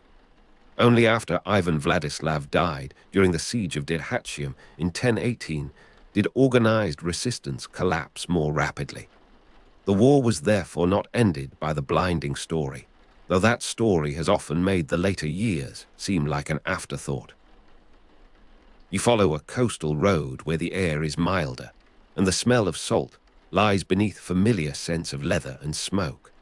The stones are worn smooth by carts, pack animals, and armies traveling between the interior and the sea. Dry grass grows in pale strips along the embankment, bending towards the water whenever the wind strengthens. A distant campfire sends a thin thread of smoke across the evening sky, while medicinal herbs dry beneath the awning of a roadside shelter. The road climbs gradually, and Dyrhatium remains somewhere beyond the next ridge, concealed by haze. In a village below, a bronze bell rings at dusk, its sound traveling over fields where no battle can be seen. The quiet seems provisional, as though the land is waiting for a new official to arrive.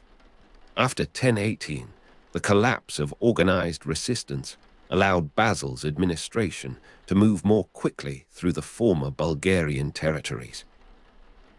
Submission by some nobles reduced the need for repeated assaults, while retaining local religious institutions helped preserve continuity in village life. The Patriarchate became an archbishopric, and the conquered lands entered Byzantine administrative units. Imperial taxation and military obligations connected these districts to a wider system whose decisions were made far from the mountain roads. Basil's settlement was neither pure reconciliation nor simple destruction. It imposed hierarchy, extracted resources, and secured strategic positions, while leaving enough familiar structure for the new order to function. The empire absorbed Bulgaria through pressure and adaptation, in a process lasting far longer than the battle that gave it its most famous image. A low sun rests upon the roofs of a settlement where officials have gathered near a churchyard. You stand beneath a cypress tree, listening to the soft movement of branches and the distant creak of a cart. The soil is dry near the road, but dark around the fountain, where water has overflowed into a shallow channel. Wax seals gleam on a bundle of agreements carried from one table to another, each document tied with cord and protected from the wind. The scent of vinegar comes from a jar used to clean a wound, mingling with olive oil and crushed sage. Across the valley, bells answer the fading light, their bronze tones rounded by distance. Beyond the church, the fortress stands without its former garrison, and its empty rooms hold the coolness of stone after sunset. The epithet Bulgar-Slayer eventually offered a simple answer to a complicated reign. Basil became the Bulgar-Slayer, the emperor who defeated Bulgaria and punished its soldiers, though the title's original chronology and use remain open to discussion.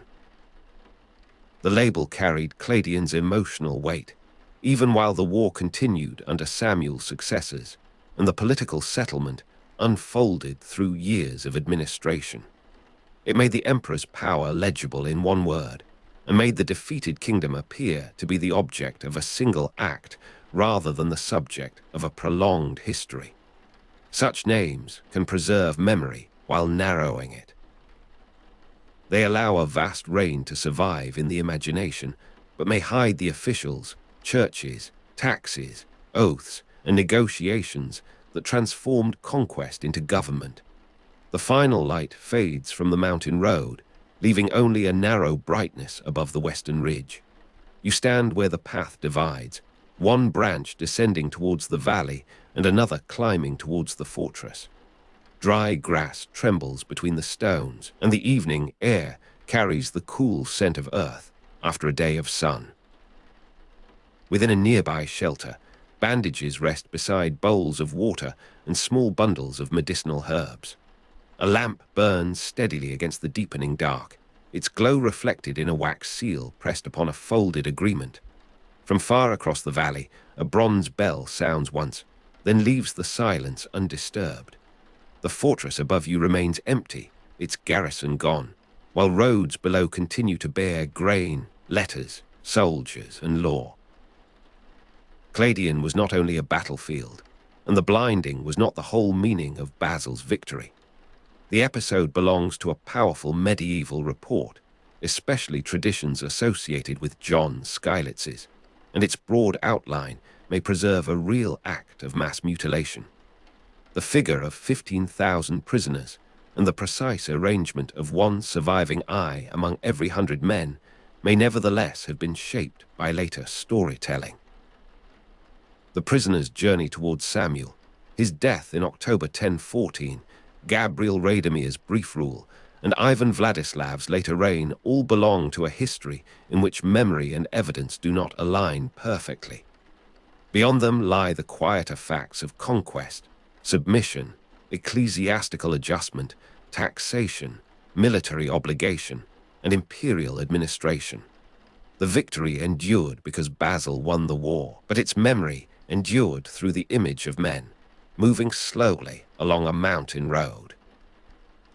The Dnieper carried the northern world towards Kiev in long, dark reaches, passing between wooded banks where morning fog rested above the water like a pale veil. You are standing beside the river at dawn, with cold mist moving across your face and the low creak of wooden boats rising through the grey air. Oars dip in a steady rhythm below the bank, lifting black blades from the current before they vanish again beneath the surface. Around you, merchants wait beside bundles of wool, wax, furs, timber, and metalwork, while armed men watch the river with patient, practical attention. The smell of pine smoke drifts from a northern settlement beyond the trees, mingling with wet earth and the faint odor of tarred rope. Somewhere behind you, leather creaks as a harness is tightened, and a loose iron buckle touches a shield with a quiet, hollow sound. Kiev stands along the river route as both a settlement and a meeting place, receiving goods, weapons, rumors, and news from distant shores. The Dnieper connected the northern forests with the Black Sea, while other journeys moved along the Don, the Volga, and the Caspian approaches. From the 8th century onwards, Varangian travelers followed these waterways, crossing between worlds shaped by Slavic, Scandinavian, Khazar, Islamic, and Byzantine interests. They were merchants when circumstances allowed, raiders when opportunity presented itself, and hired warriors whenever a distant ruler could offer reliable payment. The same river that carried amber and furs could also bring iron swords, foreign coins, captives, and urgent messages from the south. At Kiev, information traveled quickly through the hands of boatmen and traders, long before it reached the courts governing lands beyond the horizon. News from Constantinople arrived with descriptions of marble walls, crowded harbors, gilded churches, and an emperor whose power was being tested by rebellion. In 970, Vladimir ruled Novgorod, a northern center connected to Kiev by roads, rivers, and networks of aristocratic obligation. He belonged to the ruling house that had grown around the Eastern European river routes, where authority depended upon kinship, military strength, and command of movement. Vladimir is generally dated to about 958 to 1015, although surviving accounts preserve his life through later traditions and political memory. From Novgorod, he looked southward towards Kiev, where the authority of the ruling family could be claimed, defended, or lost. The northern prince possessed the qualities required by his age, including determination, access to armed followers, and an understanding of changing alliances.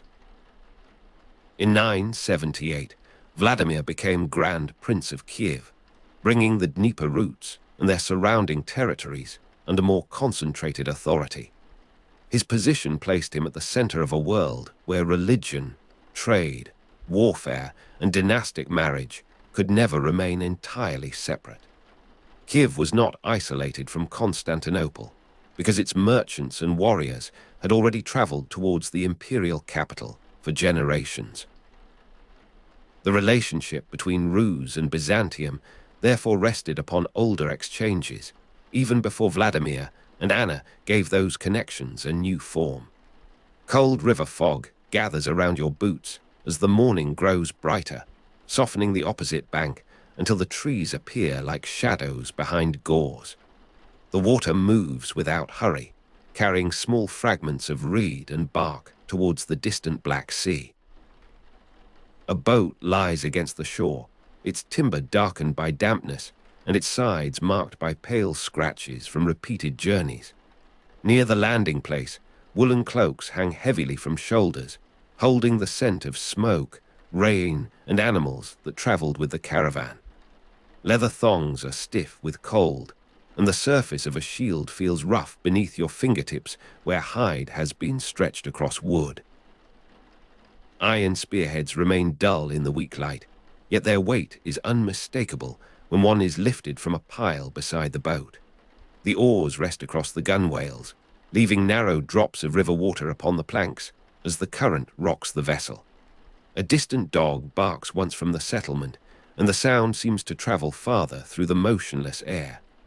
Pine smoke rises in a slender column before bending towards the trees, where it disappears among branches still touched with night.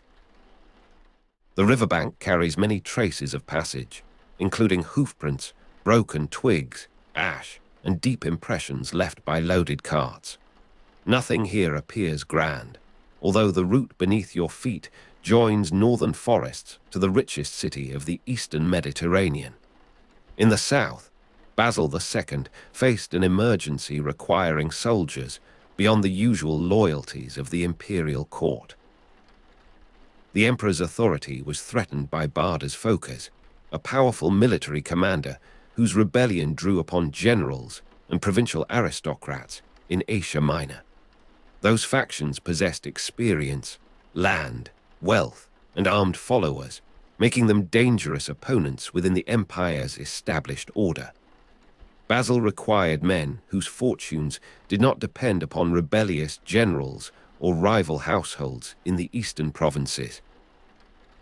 The northern warriors connected to Rus offered a solution, because their loyalties could be attached directly to the emperor through service and payment. Rus supplied Varangian warriors, who entered Byzantine service at a moment when Basil's position demanded immediate reinforcement. Their arrival formed part of an alliance between Byzantium and Rus, combining military necessity with dynastic and religious interests. The soldiers did not come as an abstract force from a distant map, but as individuals shaped by the river routes and warrior networks of the north. They carried memories of cold settlements, long voyages, family obligations, and earlier contracts made with rulers who valued dependable arms. Basil's emergency made those northern connections useful in a way that altered the history of both courts. The conventional account places the formal establishment of the Varangian Guard under Basil II in or around 988. The exact process was probably less sudden than that date suggests, because imperial service developed through arrangements, arrivals, and changing patterns of recruitment. Even so, 988 became closely associated with the formation of a bodyguard whose reputation continued for centuries. You are near the imperial harbour, where sea wind enters Constantinople through open water and moves between ships, warehouses, and stone quays. Salt rests upon the air, replacing the resinous scent of pine with the sharper smell of seaweed, rope, and wet timber. Masts sway above the harbour, their lines tapping gently against wood as the wind crosses the Bosphorus. Across the water, the city rises in layers, with walls, towers, roofs, domes, and pale facades appearing through a veil of brightness. The sound of gulls folds into calls from porters, the rumble of carts, and low conversations among men who have travelled far.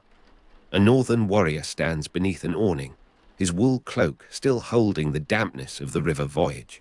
His boots are marked by mud from roads beginning far beyond the Black Sea, while his belt carries a knife darkened by use. Nearby, bronze vessels catch the daylight, and a merchant scales move softly when the harbour wind passes through the stall. The city smells of bread, fish, incense, horse sweat, and sun-warmed stone, mingling beside the sea.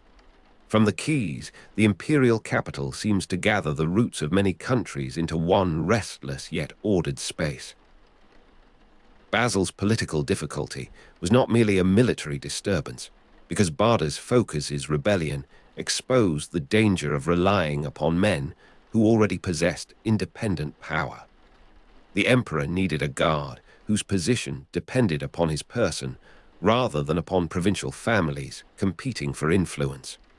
Varangian warriors were valuable partly because they stood apart from Byzantine provincial factions. Their unfamiliarity with the internal divisions of Asia Minor made them less likely to follow a rebellious general for reasons of inheritance, regional loyalty, or old rivalry. Their loyalty could be shaped through direct service, generous rewards, and the prestige of belonging to the imperial household.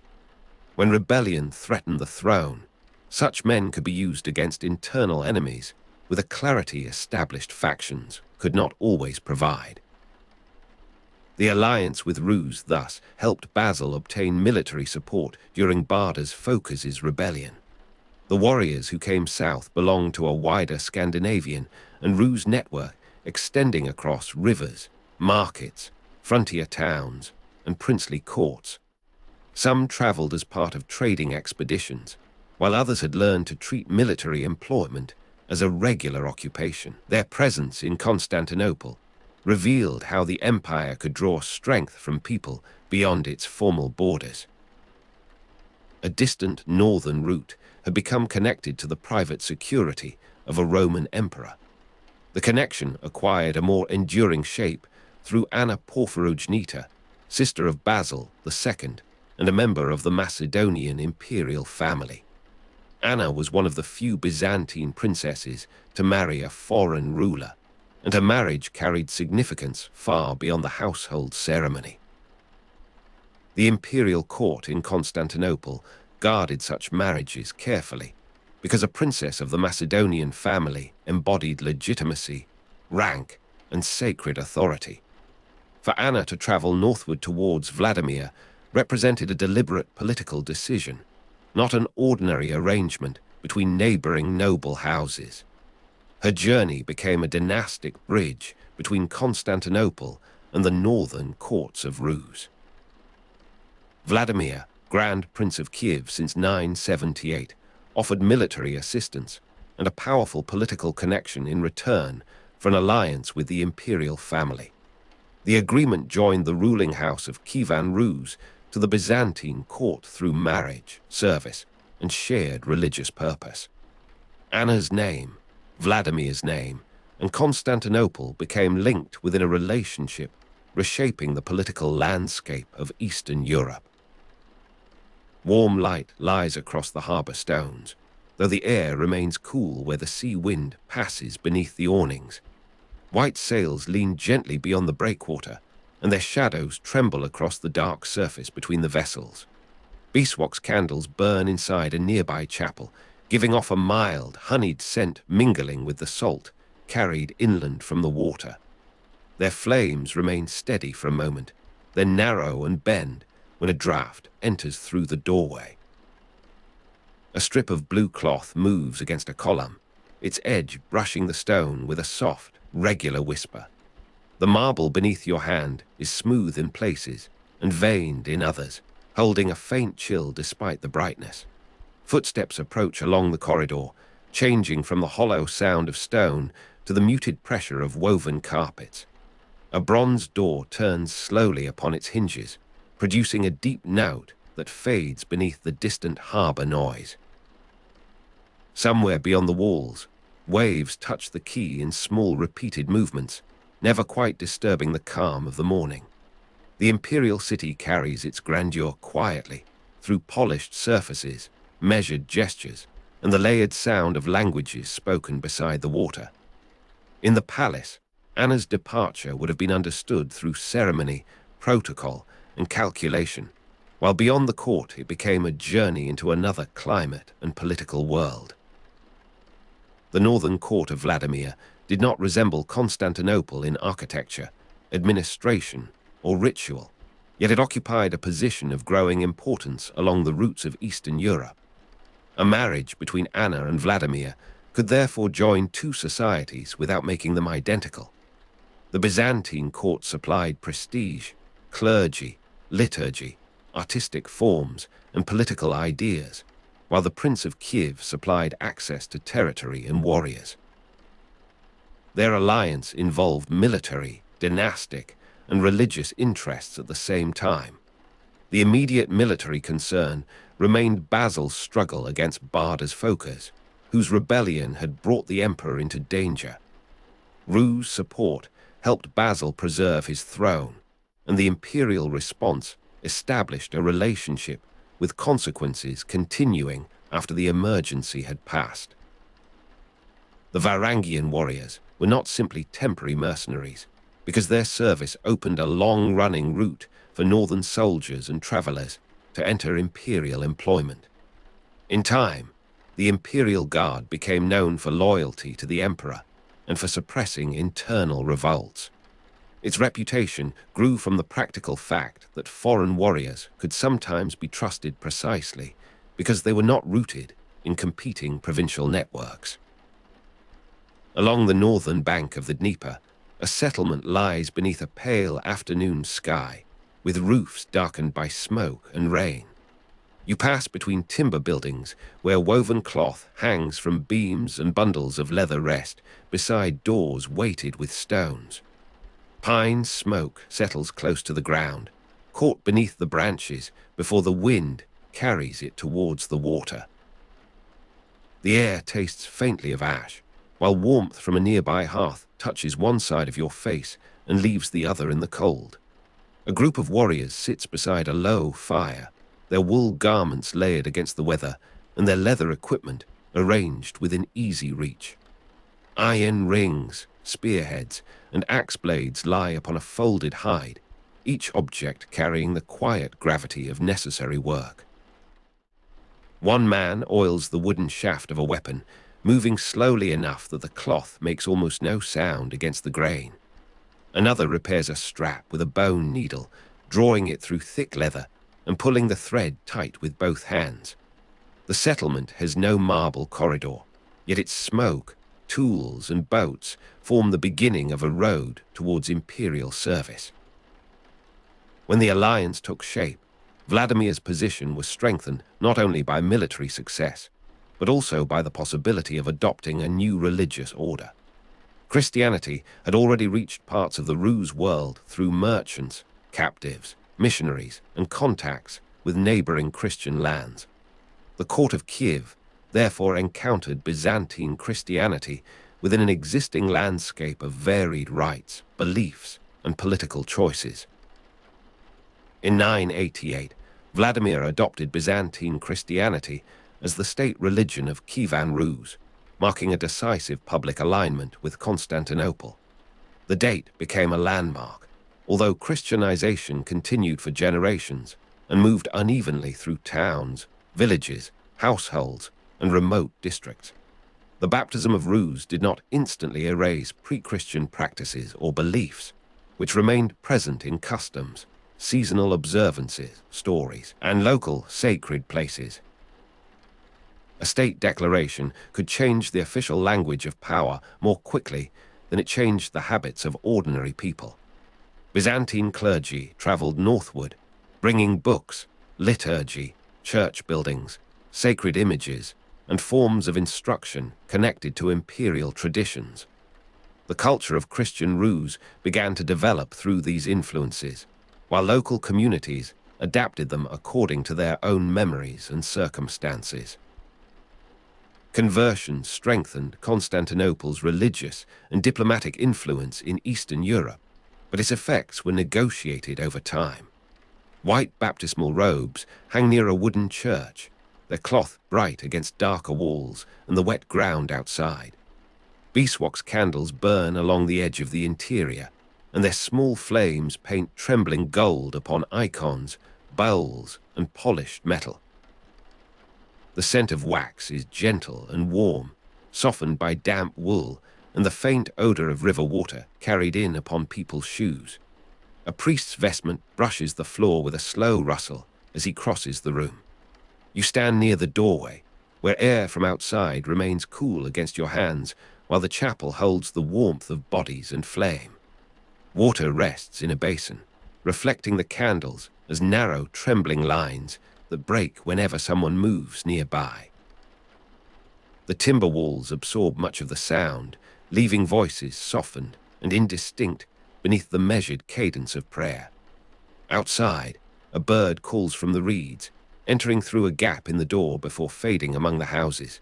The new religious forms do not arrive into an empty world, but settle gradually over an older landscape of river, forest, household, and memory.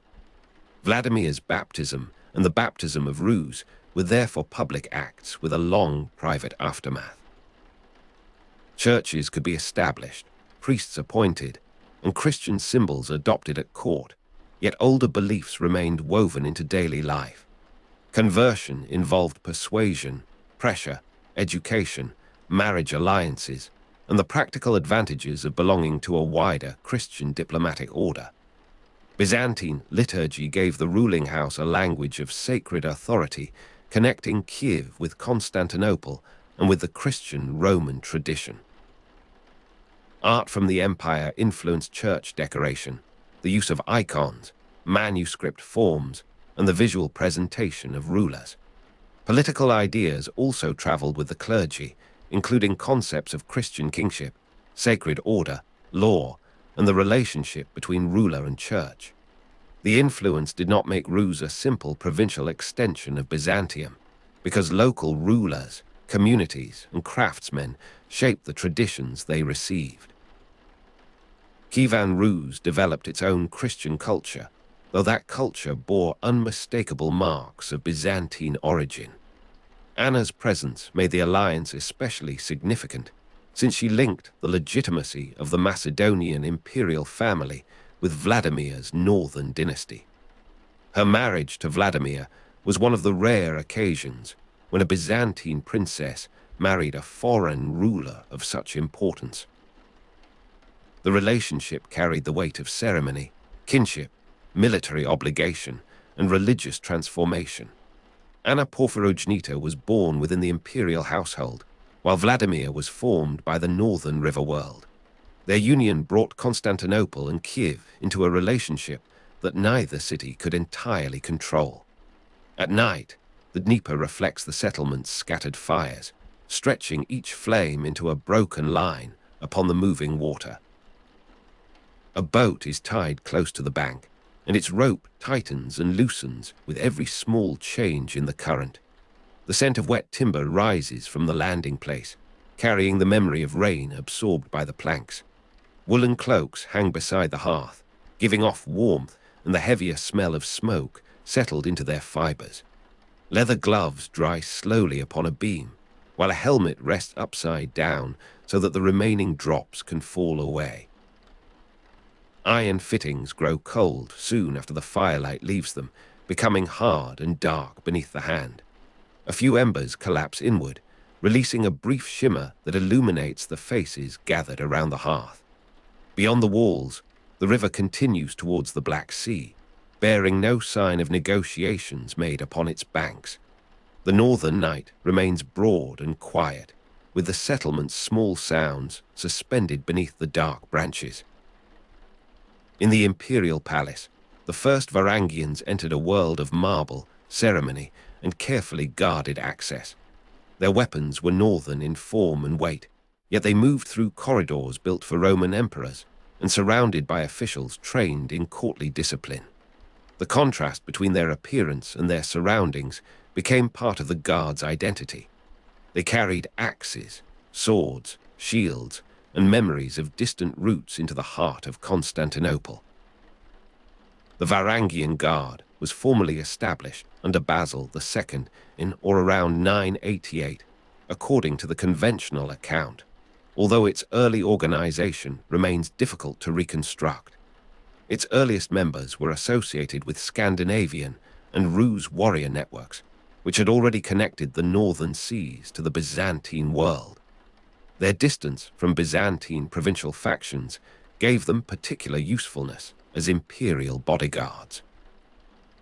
A guard whose rewards came from the emperor could stand beside the throne without belonging to the families that challenged it. The Varangians became associated with personal loyalty, disciplined violence, and a willingness to defend the emperor against internal opponents. Their role was not confined to ceremonial display, because the guard became known for suppressing revolts and supporting imperial authority during danger. The marble floor beneath your feet is cool, and the sound of an axe haft touching stone travels softly beneath the vaulted ceiling. Northern wool brushes against southern silk as officials pass through the same corridor without sharing the same language. Oil from leather equipment mingles with incense drifting from a chapel beyond the open doors. Bronze lamps hang from chains, their flames moving slightly whenever sea wind finds a passage through the palace windows. The walls carry mosaics in blue, green, and gold, while the weapons of the foreign guard remain dark, practical, and plainly made for use. A soldier's hand rests upon the polished wood of his axe, not as a gesture of threat, but as a familiar point of balance. The harbor wind enters from the east, bringing salt and the distant cry of sailors working below. Behind the stone walls, Constantinople continues its daily movement, filled with carts, bells, voices, and shifting light upon the water. The palace holds both imperial grandeur and the quiet readiness of men who have crossed many borders. The alliance between Basil and Vladimir did not end when Barda's focus was defeated.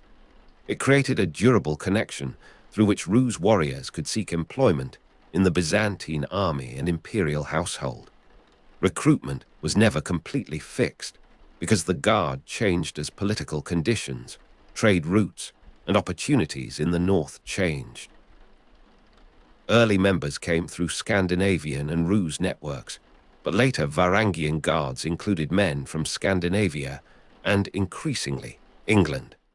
The movement of English warriors towards Byzantium reflected the upheavals of northern Europe after the Norman conquest and the displacement of established elites. Over time, the Guard's northern character remained, even as its members came from different lands and carried different memories.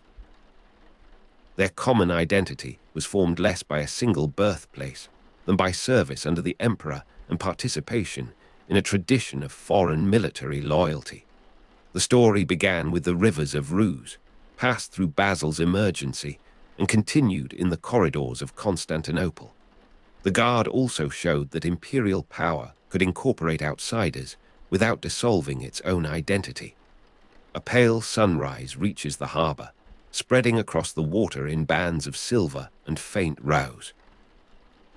The sea wind moves between the vessels, stirring ropes, lifting loose cloth, and carrying the clean chill of open water. Salt gathers upon the wooden rails, while the stone quay slowly warms beneath the first light. A candle remains burning in a small shrine, its beeswax body shortened by the long hours before dawn. Near the warehouse doors, wool sacks are stacked beside amphorae, and a strip of leather lies curled like a dark leaf. The scent of tar is strongest near the boats, where repairs have left blackened marks upon the timber. A bell sounds somewhere within the city, followed by another tone farther inland, both softened by distance and mist. The harbour wakes without haste, with oars knocking against hulls and sandals pressing lightly across the stones. From the water, Constantinople appears patient and immense, its walls holding a meeting place of continents. The northern soldiers remain only one part of this crowded scene, though their presence will become increasingly important within it. Christianization strengthened Constantinople's religious and diplomatic influence in Eastern Europe, yet the relationship remained cooperative rather than submissive. Rus rulers valued Byzantine culture and ecclesiastical connections, while continuing to pursue their own political interests along rivers and frontiers. Byzantium welcomed northern support when it served imperial purposes, but the empire also guarded its trade privileges and strategic position. The relationship between Byzantium and Rus remained shaped by trade, warfare, and competing political interests. Commercial agreements could coexist with raids, and religious friendship could stand beside disputes over markets, ports, and territories. The alliance was therefore neither a simple union nor a permanent peace, but a flexible arrangement renewed through changing circumstances. Vladimir adopted Byzantine Christianity in 988, yet the political world around him continued to contain conflict and negotiation. Anna's marriage gave the ruling house of Kievan Rus a connection to the Macedonian imperial family, though it did not erase Kiev's independence. Basil received the military support he needed, while Constantinople gained a stronger place within the religious imagination of the northern courts. Both sides obtained something valuable, and both continued to measure the relationship according to their own interests. Along the Dnieper, spring water runs beneath thin ice near the reeds, breaking the silence with small, clear sounds. You stand at the edge of Kiev, where the river carries reflected branches and faint colors from the unsettled sky. A merchant pulls a woolen cloak close around his shoulders, while another checks the leather binding of a parcel. The scent of pine smoke rises from houses beyond the slope, where breakfast fires begin to warm the morning. Iron tools lie beside a cart wheel, their surfaces marked by use and dulled by the damp climate. A boatman calls to his companions, and the answer returns from the water in a low voice almost part of the current. The oars enter the river together, producing a repeated dip and lift that carries the boat towards the southern road. Cold fog gathers above the Dnieper, then loosens as daylight reaches the surface. You can feel the roughness of the bank beneath your boots, the wetness of the grass, and the faint vibration of movement through the ground. Beyond the river lies the route joining northern settlements to Constantinople, and beyond Constantinople lies the wider imperial sea. In the years after 988, Byzantine clergy and religious forms continued to move into the lands of Rus. Some churches followed Byzantine architectural patterns, with domes, painted images, and spaces arranged for the rites of Eastern Christianity. Books were copied and translated, giving new generations access to scripture, prayers, saints' lives, historical writing, and methods of administration. Clergy helped establish institutions linking the ruler's authority with the organization of Christian worship. Artists and craftsmen adapted Byzantine models, creating images that preserved imperial influence while acquiring local materials and styles. Political ideas of Christian rulership also became part of the vocabulary through which princes described their duties and authority. None of these changes occurred all at once, because roads were long, communities varied, and older customs possessed their own strength. Christianization continued for generations, moving from the court into towns, and then, unevenly, into rural districts. The baptism of Rus remained a beginning rather than a completed transformation, and the older world continued beneath the new ceremonies. The candles are nearly finished now, leaving small pools of wax upon the wooden ledge beneath them. White baptismal robes have been folded beside a basin, their folds holding the faint coolness of water. A painted saint watches from the wall, surrounded by softened gold and the dark outlines of a wooden frame. The room is quiet enough to hear the wick trembling inside one candle before the flame steadies again. Outside, wet branches touch the roof, and each contact gives a muted scratch fading into distant rain. Warmth gathers near the fire, while the corners of the church remain cool and shadowed. The smell of beeswax has become gentle and familiar, joined by damp stone, wool, and faint smoke from a brazier. The river beyond the walls moves with the same patient rhythm, accompanying every stage of the journey. In this quiet place, the new faith seems less like a sudden replacement than a layer gradually settling upon older ground. The significance of Vladimir and Anna lay in the way their marriage gathered these separate movements into one visible alliance. Vladimir represented the political world of Kiev, Novgorod, and the Dnieper routes, while Anna represented Constantinople's authority and the Macedonian imperial house. Their union linked the Byzantine court to the ruling house of Kievan Rus through a relationship that was personal, public, and strategic. The marriage supported Basil's military position, strengthened Vladimir's connection to the Christian Empire, and gave the conversion of Rus an imperial framework. The alliance also made it easier for Byzantine clergy, liturgy, art, and political ideas to move northward with official support. At the same time, Rus warriors found a more established path into Byzantine imperial service. The first Varangian guards carried northern weapons through southern marble corridors, and their descendants preserved a memory of service around the throne. The guards' loyalty became a political instrument, especially when emperors faced internal revolts or distrust among their generals. Its reputation rested upon distance from local factions and attachment to the imperial person. That arrangement could never remove all uncertainty, but it gave Constantinople a dependable resource during moments of danger. Rain has passed over the northern settlement, leaving every roof dark and every branch shining with small drops. A thin mist lies across the ground, and pine smoke moves through it in slow grey ribbons. The leather of a shield is swollen slightly from the damp, while iron fittings remain cold enough to numb the fingers. Wool garments steam faintly when their wearers stand close to the fire, releasing the sense of lanolin, smoke, and wet earth. A pot rests above the coals, and its quiet bubbling forms a rhythm beneath the occasional crack of burning wood. The river is hidden beyond the trees, but oars can still be heard from the landing place. Their measured dipping suggests distance rather than urgency, as though the boat were following a route known long before the present travelers. The settlement's walls hold the warmth of the day, although the open ground remains chilled by evening air. A horse shifts its weight in the darkness, and the harness gives a brief metallic sound before becoming still. Nothing in the scene suggests imperial marble, yet these northern textures will travel south with the men who wear them. The Varangian Guard eventually became more than a group of hired northern warriors.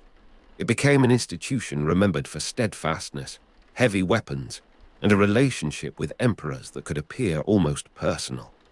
Its members served in campaigns, guarded palaces, and took part in efforts to suppress internal revolts. The Guard's foreign character made it useful, But its long history also gave it traditions of its own. Scandinavian warriors continued to arrive through older networks, while Englishmen increasingly joined the imperial service in later periods. The northern route into Byzantium remained open, carrying men from places shaped by cold seas, forest economies, and rival kingdoms. Each newcomer entered a world where Greek language, Roman ceremony, Orthodox worship, and imperial bureaucracy surrounded him. Yet the Guard preserved a connection to the rivers and sea lanes from which its members had come. The Dnieper, Don, Volga, Black Sea, and Caspian routes formed a broad geography of movement, making Constantinople reachable from the north. Since the 8th century, travelers had crossed these routes, and after 988, their journeys acquired additional religious and imperial meaning. Through the harbour, sea wind moves steadily into the city, touching the faces of merchants, sailors, priests, and soldiers. You stand beside a quay where northern wool is piled near eastern spices and iron tools rest beside painted vessels. The air changes from one step to the next, carrying salt from the water, incense from a church, and smoke from cooking fires. Ropes creak beneath the weight of moored ships, and gulls call above the roofs with a thin, persistent sound.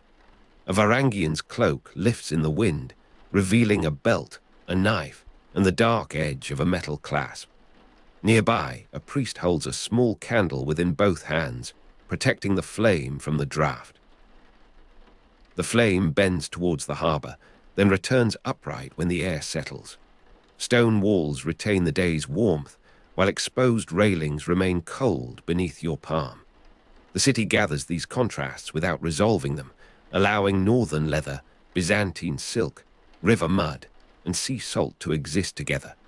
The same harbour receives armies, pilgrims, envoys, and cargoes, all following routes extending far beyond the horizon.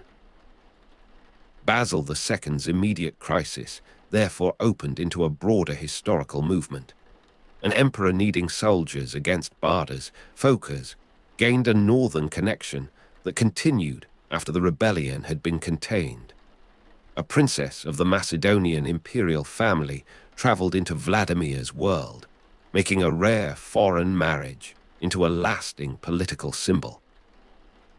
Vladimir, who ruled Novgorod from 970 and became Grand Prince of Kiev in 978, adopted Byzantine Christianity in 988. The formal date did not conclude Christianization, but it established the direction of the state and the identity of its ruling house.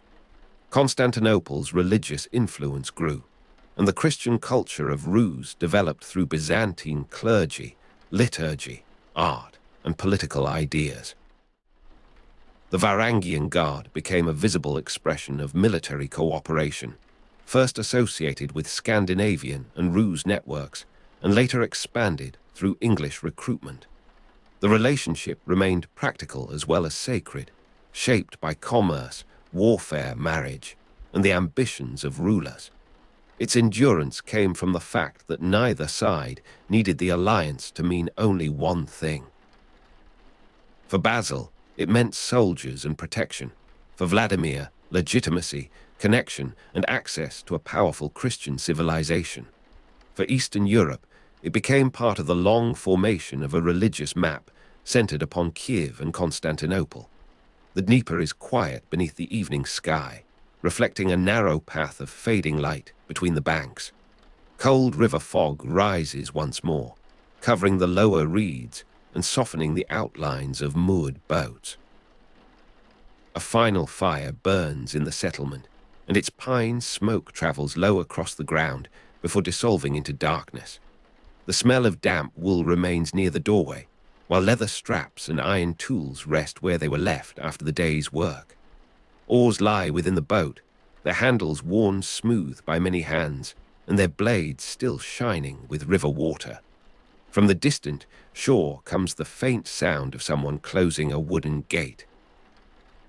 The air is colder now, yet the earth beneath your feet retains a trace of warmth from the afternoon sun. Above the river, A few stars appear through breaks in the cloud, each one trembling slightly in the moving haze. The route towards the Black Sea continues beyond the visible water, carrying memories, merchandise, and men towards the imperial city. Kiev remains behind you, Constantinople lies far ahead, and the current joins them in a darkness moving without haste. The alliance of Anna and Vladimir outlasted the emergency helping to create it, and its consequences traveled farther than any single army. Basil II required support against rebellion, yet the arrangement brought together military service, dynastic ambition, and religious transformation. The Varangian warriors entering imperial employment created a durable connection between northern societies and the Byzantine throne. Their roots had existed since the 8th century, but the alliance gave them a more permanent imperial destination. The Guards' distance from Byzantine provincial aristocratic factions allowed emperors to rely upon men whose careers were tied directly to the palace. Its reputation for loyalty and for suppressing internal revolts grew from that unusual political position. At the same time, Anna Porphyrogenita's marriage to Vladimir opened the ruling house of Kievan Rus to Byzantine religious culture. Christianization proceeded slowly, preserving older practices even as new churches, prayers, images, and political ideals entered the northern world. The conversion of Rus strengthened Constantinople's influence in Eastern Europe without making Rus a passive possession. Trade, warfare, and competing interests continued to shape the relationship between Byzantium and Rus. Yet through Anna, Vladimir, Basil, Kiev, and Constantinople, an alliance formed that changed the direction of history. The harbor has become quiet, though the sea wind still enters between the buildings and moves along the empty quays. A few candles burn behind narrow windows, their beeswax scent barely reaching the open air. The last merchants withdraw beneath woolen coverings, leaving bundles of leather and iron secured against the night. Water taps against the stones in an even sequence, answered by the faint creak of a ship's hull. Far across the dark surface, a lantern travels slowly, carried by a boat moving towards the outer harbor. The city's walls hold their shape against the sky, while roofs and towers become indistinct beneath the deepening blue. No sound remains sharp for long, because the wind draws each note away towards the water. You stand between river and sea, between the northern road and the imperial court, with cold air resting gently upon your face. Behind you lie Novgorod and Kiev, the Dnieper and its tributaries, the smoke of settlements, and the weight of northern weapons. Ahead lies Constantinople, with its marble corridors, liturgies, emperors, and foreign guards. The routes remain open in the darkness, carrying the quiet consequences of a marriage, a baptism, and a military alliance. In the final year of Basil's life, the imperial city remains immense beneath the winter sky, its sea walls turning pale in the first light. You walk beside the harbor, where salt-darkened ropes lie coiled upon the stones, and the water moves with a slow metallic hush. Across the Golden Horn, roofs gather beneath a thin mist, while distant oars touch the surface with soft, measured sounds. The towers keep watch over the Bosphorus, and beyond them, the narrow sea leads towards the Black Sea and the northern routes. Within the palace, scribes prepare documents, officers discuss roads, and servants carry sealed messages between rooms warmed by braziers. Basil II is still planning campaigns. At an age when many rulers would withdraw into ceremony, Basil continues to examine maps, revenues, fortifications, and the condition of the armies. He has ruled for almost half a century, from 976 to 1025, and his attention still turns towards the frontier. You imagine the emperor seated beneath a painted ceiling, his hands resting upon a table scattered with tablets and folded reports. The court is already considering the succession, though Basil's presence makes the question seem distant. almost unreal. His brother Constantine VIII has been nominally associated with the throne for decades, yet the empire has largely moved according to Basil's will. Beyond the palace windows, winter light lies across Constantinople, and the imperial city continues its ordinary work. Bakers carry warm loaves through narrow streets, bronze workers shape vessels beside glowing charcoal, and sailors call quietly from the quays. The cold does not silence the capital. It draws the city inward, beneath woolen cloaks, tiled roofs, and the steady protection of walls repaired by generations of emperors.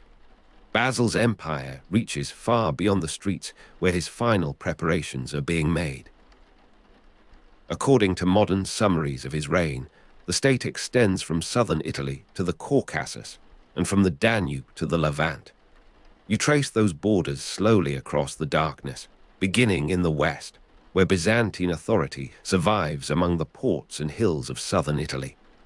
There, Greek-speaking communities, fortified towns, provincial officers, and naval routes connect the empire with the central Mediterranean.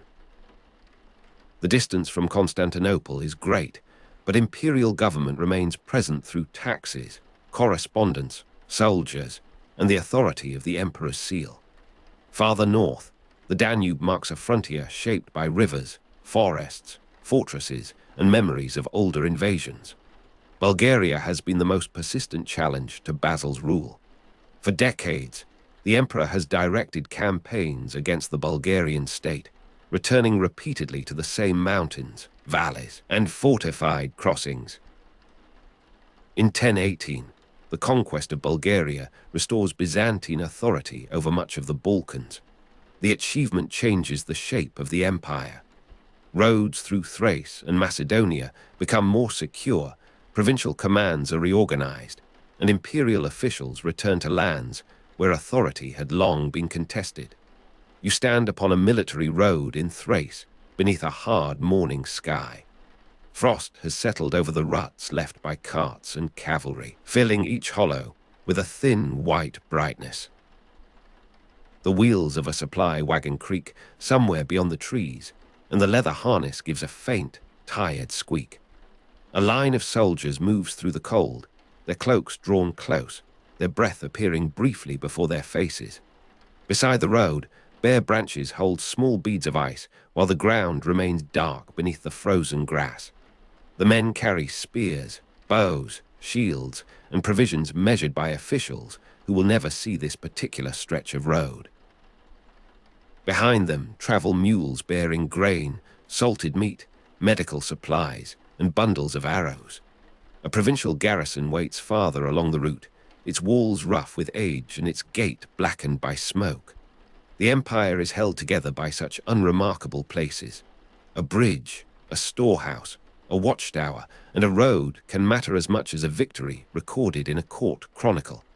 After 1018, Bulgarian lands are not simply occupied and forgotten. They are entered into lists, assigned to commanders, connected with episcopal sees, and brought into the patient rhythm of taxation and administration. The conquest has been violent, and its consequences have not fallen equally upon every village. Some communities lose leaders, lands, or independence, while others find new opportunities within the imperial order.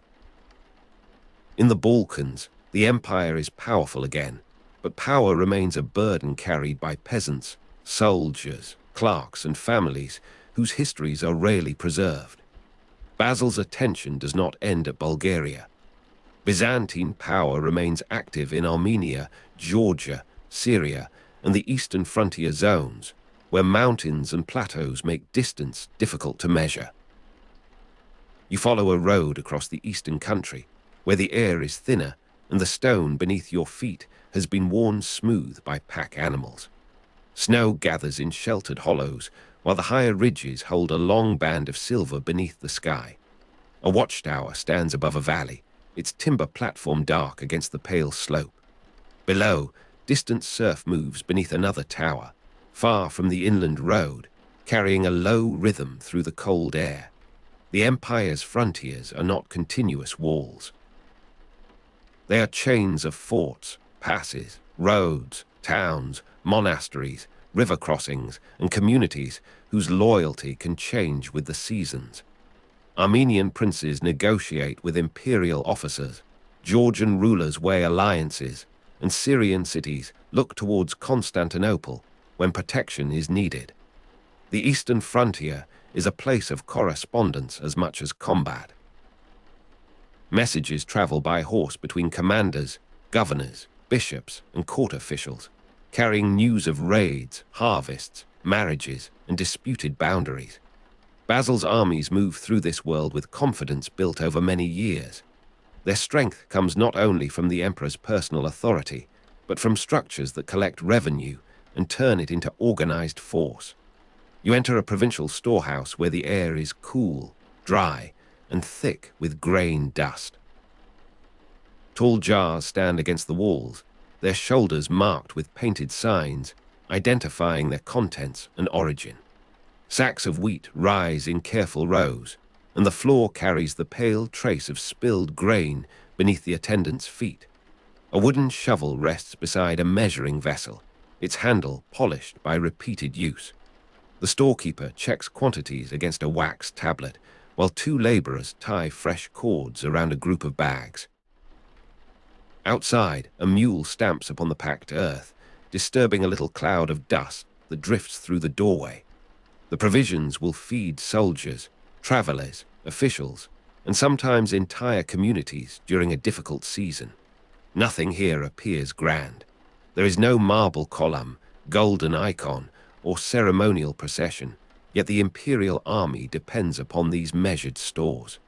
A professional military establishment requires more than courage. It requires taxation, provincial administration, reliable roads, fortified depots, obedient officers, and coinage trusted beyond the capital. Basil inherits these foundations and strengthens them through long use. You see the empire in the quiet movements of officials, as registers pass from village to district, and from district to the treasury. The state records land, households, animals, harvests, obligations, exemptions, and the names of men liable for military service. Such records are imperfect, and the people who appear within them do not always welcome their accuracy. Yet the registers allow Constantinople to know where resources exist and how they may be gathered. A road repaired in Macedonia, a garrison supplied in Armenia, and a fleet provisioned at a southern port all depend upon administrative habits formed over generations. The imperial coin passes from hand to hand. It crosses the counter of a baker, the palm of a soldier, the desk of a tax collector, and the purse of a merchant bound for the sea. In a treasury room, the air smells of wood, metal, and sealed leather bags. Low shelves hold chests whose iron fittings have been rubbed bright by many hands. Coins lie in shallow trays, their surfaces catching the light of lamps and revealing worn images of emperors. A clerk lifts a leather bag, tests its weight, and places it beside others marked with the names of distant provinces. The room is quiet, except for the soft clink of metal and the faint movement of a door across the corridor. Wax seals remain unbroken upon several packets, protecting accounts sent from garrisons and custom stations. The treasury does not merely store wealth. It gives the government the means to pay soldiers, purchase supplies, repair ships, support fortifications, and negotiate from a position of strength. A large empire can appear eternal when its payments arrive on time. Basil understands that appearance, though he also understands the discipline required to preserve it. His government works to strengthen imperial control over powerful landholding families. These aristocratic households possess wealth, retainers, influence, and local connections that can rival the authority of provincial officials. Their estates expand when small farmers are unable to meet taxes, repay debts, or defend their customary rights. The emperor issues measures intended to protect small landholders from the growth of aristocratic estates. The precise effectiveness and details of these policies remain debated because surviving evidence is incomplete and later writers interpret the measures differently. Still, the purpose is clear enough. Basil wishes to prevent private wealth from becoming a rival government. You pass through a village where low houses gather around a church and a common oven. The fields beyond the walls lie brown beneath winter rain, divided by narrow strips and old paths hardened by carts. A farmer's fence leans beside a ditch, its rough posts silvered by moisture and touched with green moss. Smoke rises from chimneys and settles briefly beneath the cloud before drifting towards the open fields. Inside a doorway, wool hangs drying near the warmth while a wooden bowl rests upon a bench polished smooth by use. The land is held in small portions, yet each portion is connected to officials far beyond the village. A family may owe grain, coin, labor, or military service, and the burden changes according to harvest and decree. When aristocratic estates absorb such holdings, the imperial tax base narrows and local dependence deepens. Basil's measures attempt to preserve both the peasant household and the state's direct knowledge of its resources. Whether they succeed fully is another matter. The emperor's personal character gives force to these policies, but character cannot permanently replace institutions. Basil personally directs campaigns and spends long periods away from Constantinople's ceremonial center. He is more familiar with roads, camps, armor, and winter quarters than with the leisurely rituals of court society. His authority grows partly because his soldiers see him among them. You picture a camp at evening, arranged beneath a darkening sky, beside a river crossing. Canvas shelters stand in ordered lines, and small fire sends sparks upwards through air, carrying the smell of ash and boiled grain. A horse shifts its weight within a rope enclosure, making the wooden pegs tremble against the frozen ground. Near the command tent, officers bend over maps weighted with stones, while messengers wait with their cloaks pulled close. The emperor's tent is not entirely separate from the surrounding camp. Orders move outward from it, but so do rumors, complaints, and reports from men who have traveled the roads. A campaign is measured in miles, rations, bridges, weather, and the condition of animals. The grand language of victory conceals countless small decisions about firewood, fodder, footwear, and the repair of wagons. Basil remains present within those decisions. His empire has been shaped by the repeated arrival of a ruler who expects the frontier to answer directly to him. By 1025, the contrast between the emperor's long absences and the palace's ceremonial life is becoming important. Constantinople still contains the symbols of Roman power. The hippodrome, the churches, the palaces, the docks, and the great avenues remind every visitor that the empire is older than any single reign. Yet Basil's government has been carried by an unusual concentration of energy. He has compelled officials to serve his purposes, generals to follow difficult plans, and magnates to remember the limits of private ambition. The court prepares for a future in which that pressure may disappear. You stand beneath a colonnade while winter light enters through the open side. The stone floor holds a faint chill, and the polished columns reflect the pale brightness of the sea. Footsteps pass at intervals, softened by woolen rugs and the heavy curtains hanging between chambers. A servant carries a tray of cups, and the scent of warmed wine mingles with candle smoke and the dry smell of cedar. Somewhere beyond the walls, gulls turn above the harbor. Their calls rise and fade among the roofs, mingling with the creak of rigging and the distant murmur of traffic. The court's quiet is not emptiness. It contains calculations about marriages, offices, inheritances, ceremonial precedents, and the future position of families whose influence has grown during the emperor's absences. Basil's final year is therefore both active and uncertain. The borders remain firm, yet the question of succession waits beneath every conversation. Basil leaves no surviving son to inherit the throne. The absence is more significant because his reign has become so closely identified with one person. A son might have continued the military habits of his father, or at least provided the appearance of continuity. Instead, the imperial office passes to Constantine VIII. Constantine has already been nominal co-emperor for decades, appearing within the formal structure of the dynasty while exercising little independent military experience. He's not an unknown figure within the palace. He knows its ceremonies, officials, and elaborate languages of honor, but he has not built his authority through long campaigns beside the army. You enter a quiet chamber where a fire has burned low beneath a bronze grate. Ash lies in a shallow bed, and one ember brightens whenever the draught moves through the room. A folded cloak rests upon a chair beside a table marked by ink, wax, and the circular stains of cups. The walls are warm to the touch in one place and cold in another, depending upon the hidden course of the air. Outside, the winter sea presses against the harbor steps. Inside, the empire's future is represented by documents, seals, and the names written upon lists. A succession can seem orderly when viewed from a distance. It may involve no siege, riot, or broken gate, yet still alter the balance between institutions and personalities. Constantine VIII succeeds Basil in 1025 and rules as emperor from 1025 to 1028.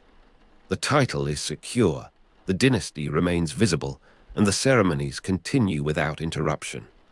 But the qualities that sustained Basil's rule cannot be inherited as easily as a crown. His brother receives an empire already rich, organized, and formidable.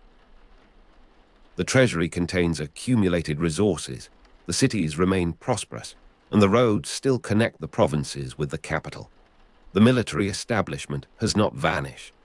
Garrisons continue to occupy forts, officers issue orders, and soldiers march beneath imperial standards. The empire does not collapse immediately after Basil's death. Its institutions, treasury, cities, and military resources remain powerful for decades. This is important because history rarely turns upon a single morning. A state can survive the death of a strong ruler while gradually losing the habits that made strength dependable. You walk through Constantinople after the news has traveled across the streets. Shopkeepers lift their shutters, water carriers continue towards the fountains, and carts move slowly over stones polished by countless wheels. The winter light falls across the sea walls, turning their pale blocks almost blue. At the harbor, a vessel from the Aegean unloads amphorae while another waits for a favorable wind through the straits. The city has not stopped. Bread is baked, taxes are counted, prayers are spoken, and ships are repaired beneath the shadow of the imperial palace. Yet the death of Basil moves outward through every level of society. A commander in Armenia will consider the new authority in Constantinople. A landholder in Thrace will wonder whether old restrictions will be enforced. A clerk in a provincial office will examine a new seal. A merchant will listen for signs of unrest along the roads. The empire continues, but its center has changed. The Macedonian dynasty continues until the death of Empress Theodora in 1056. This continuity gives the appearance of a stable succession, even as the relationship between ruler and state becomes less direct. After Constantine VIII, the throne passes through arrangements shaped by marriage, court influence, inheritance, and the interests of competing groups. The dynasty remains, but the personal discipline associated with Basil cannot be reproduced by ceremony alone.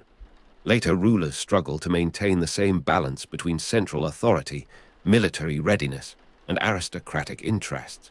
The old questions return in altered forms. How much authority should provincial commanders possess? How closely should powerful families be watched? How can the treasury support armies when tax burdens weaken the countryside? How can an emperor remain informed about distant frontiers while managing the intricate life of the capital? You follow a provincial road in Anatolia where the season has left the stones dark and uneven. A lone rider passes beneath a line of cypress trees, his cloak moving gently behind him in the wind. Beyond the road, fields descend towards a village whose roofs gather around a small church. The horizon is pale, and the mountains appear almost weightless beneath a veil of cloud. A watchman stands upon a low wall, listening to distant surf beneath a watchtower near the coast. The sound is too faint to identify clearly, yet it remains present in the silence. Frontier conditions are changing. Enemies, allies, military technologies, settlement patterns, and local loyalties do not remain fixed across the 11th century. The pressures facing the empire in Anatolia and elsewhere become different from those Basil knew during his most successful campaigns. The old system may still function, but it must answer new circumstances. A government that once relied upon personal vigilance may discover that its procedures are less resilient without the person who watched them so closely. The 11th century brings new pressures, including internal political conflict and changing military conditions in Anatolia and elsewhere. Historians debate how directly Basil's successors caused the later weakening of the empire. Some emphasize the decisions of later rulers who altered military arrangements, favored particular factions, or neglected provincial resources. Others point towards larger movements, including the transformation of frontier warfare, economic change, and the arrival of new powers. The weakening cannot be reduced to one careless emperor or one abandoned policy. You sit within a stone chapel where candle smoke rises slowly above a final imperial procession. The flames tremble in narrow holders, casting small gold reflections upon silver vessels and dark painted wood. Incense hangs beneath the ceiling, mixing with the cooler scent of stone and the faint dampness carried from the street. Voices move through the building in measured tones, then recede into the thickness of the walls. Outside, the sea continues its patient movement against Constantinople. The procession passes beyond the doors, leaving behind footprints, scattered wax, and a lingering thread of smoke. In such moments, private grief and public administration overlap. The emperor's death is mourned through ritual, but it also requires instructions, appointments, payments, and messages to distant provinces. No ceremony can preserve a political balance by itself. The court politics that follow 1025 become a recurring contrast in Byzantine historical writing. On one side stands Basil's personal discipline, austere and military, shaped by campaigns and suspicion of aristocratic power. On the other stands the court, with its networks of family, marriage, favor, and ceremonial access. The contrast may be sharpened by later historians seeking a moral explanation for gradual decline. Basil becomes the ruler who labored, inspected, punished, and endured. The later court becomes the place where influence was gained through proximity, negotiation, and private alliance. Reality was more complicated than either image. Basil also depended upon officials, generals, aristocrats, and inherited institutions. Later emperors could be energetic, intelligent, and capable while still facing pressures that had not existed in the same form before. You move through a palace corridor after the procession has passed. The lamps burn low within their bronze dishes, and the polished floor reflects narrow shapes of trembling light. Curtains stir whenever a door opens, releasing warmer air scented with wax, wool, and the faint smoke of a brazier. A clerk gathers loose tablets from a table and presses them into a wooden case. Near a window, a guard rests his hand upon the shaft of a spear while the city darkens beyond the glass. The palace is not silent. It breathes through distant footsteps, murmured instructions, shifting hinges, and the soft contact of cloth against stone. Its complexity gives the empire endurance. Its complexity also allows decisions to move slowly, become entangled, and serve private interests beneath the language of public necessity. The state is not destroyed by court politics. It is gradually asked to carry more uncertainty than before. Basil's reign is commonly regarded as a high point of medieval Byzantine power. The description is reasonable when measured against the extent of imperial territory, the strength of the treasury, the authority restored in the Balkans, and the continued activity of the eastern frontier. Yet the phrase Golden Age should not conceal violence, inequality, or the costs of war. The conquest of Bulgaria brought suffering, displacement, and the absorption of communities into a state that demanded taxes and obedience. Military success required food, animals, labor, and coin gathered from ordinary households. Imperial order could protect a village from raiders while also compelling it to supply the army that marched elsewhere. You stand beside a field at the edge of evening, where frost has returned after a day of weak sunlight. The soil is uneven beneath your boots, and the furrows hold thin ribbons of ice. A distant farmhouse sends up a blue-gray column of smoke, while a dog moves briefly along the boundary wall. The air carries the smell of straw, cold earth, and wood burned slowly within a hearth. No monument records the hands that planted the grain, mended the road, or carried the sacks into the storehouse. Their labor remains inside the empire's abundance. The garrison on the frontier depends upon them. The imperial procession crossing Constantinople depends upon them. Basil's authority is real, but it rests upon countless lives that receive little space in the official record. The empire Basil leaves behind is therefore both a triumph and a burden. Its borders stretch across seas, rivers, mountains, and fertile plains. Its officials possess experience, its cities contain wealth, and its soldiers remain organized through taxation and provincial administration. Its government has restrained some aristocratic expansion, or at least declared that such restraint belongs to imperial responsibility. Its churches, roads, harbors, and fortresses continue to connect distant regions with the capital. But the empire is also dependent upon continued attention. The frontier must be inspected. The treasury must be replenished. Small landholders must be defended when powerful families seek their fields. Generals must be paid, roads repaired, grain stored, and provincial officials held answerable.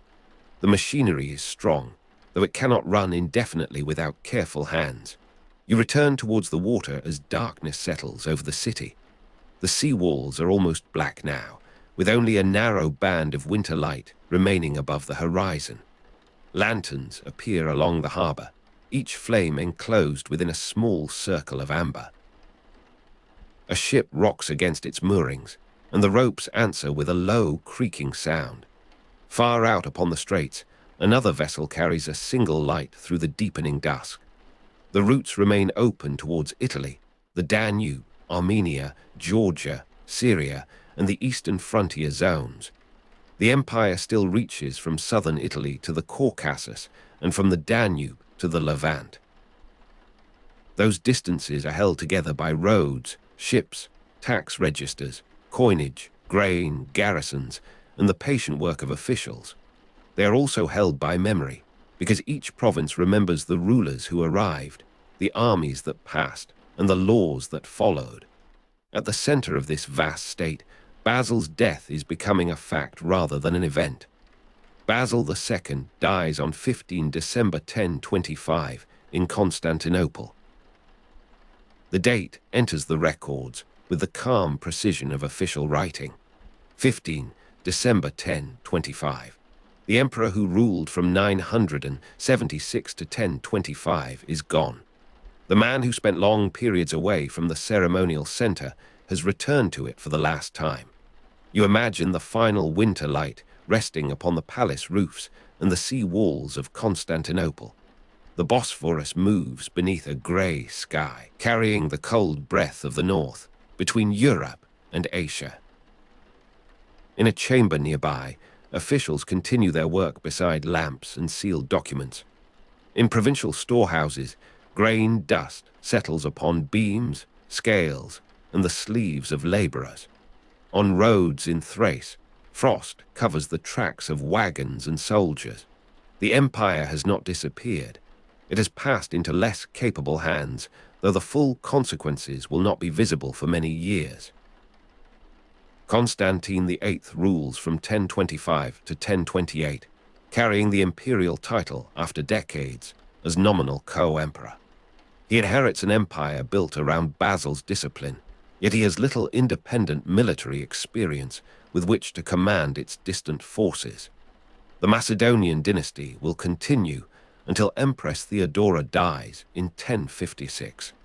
The cities will remain active, the treasury will retain its importance, and military resources will continue to shape imperial policy. The 11th century will bring conflict within the court, new conditions in Anatolia, and pressure upon the balance between central government, aristocratic wealth, and military readiness. Historians will continue to debate how much of the later weakening should be placed upon Basil's successors. Some will see a failure of leadership. Others will recognize a wider transformation that no single emperor could entirely control. The truth will rest among these explanations, in the slow movement of institutions beneath the names of rulers. You remain beside the harbor as the last lamps are reflected upon the water. The cold air moves across your face, and the stones beneath you hold the day's fading chill. A final imperial procession has passed into the darkness, leaving candle smoke above the road and a quiet brightness within the chapel. The sea lanes remain open. The roads remain passable. The storehouses still contain grain, the treasury still holds coin, and the garrisons still watch the frontiers. Basil II has died, but the empire he leaves behind is vast, wealthy, and capable of enduring. Its future will be difficult because its strength has depended upon more than territory. It has depended upon discipline, attention, and the difficult restraint of powerful interests. For almost half a century, Basil has supplied those qualities through the force of his own presence. After 15 December 1025, the state must find them elsewhere. The water moves gently against the harbor steps. Beyond Constantinople, the winter darkness covers the Balkans, the Caucasus, Syria, Italy, and the long roads of Anatolia. The empire remains awake in scattered places, beneath watchtowers, in storehouses, within courthouses, and along the frozen military roads. For a while, the structures endure. For a while, the old coin passes unchanged from hand to hand. For a while, the imperial seal still carries the weight of Basil's generation. Then the lights grow fewer, the harbor quiets, and the vast state settles beneath the winter sky.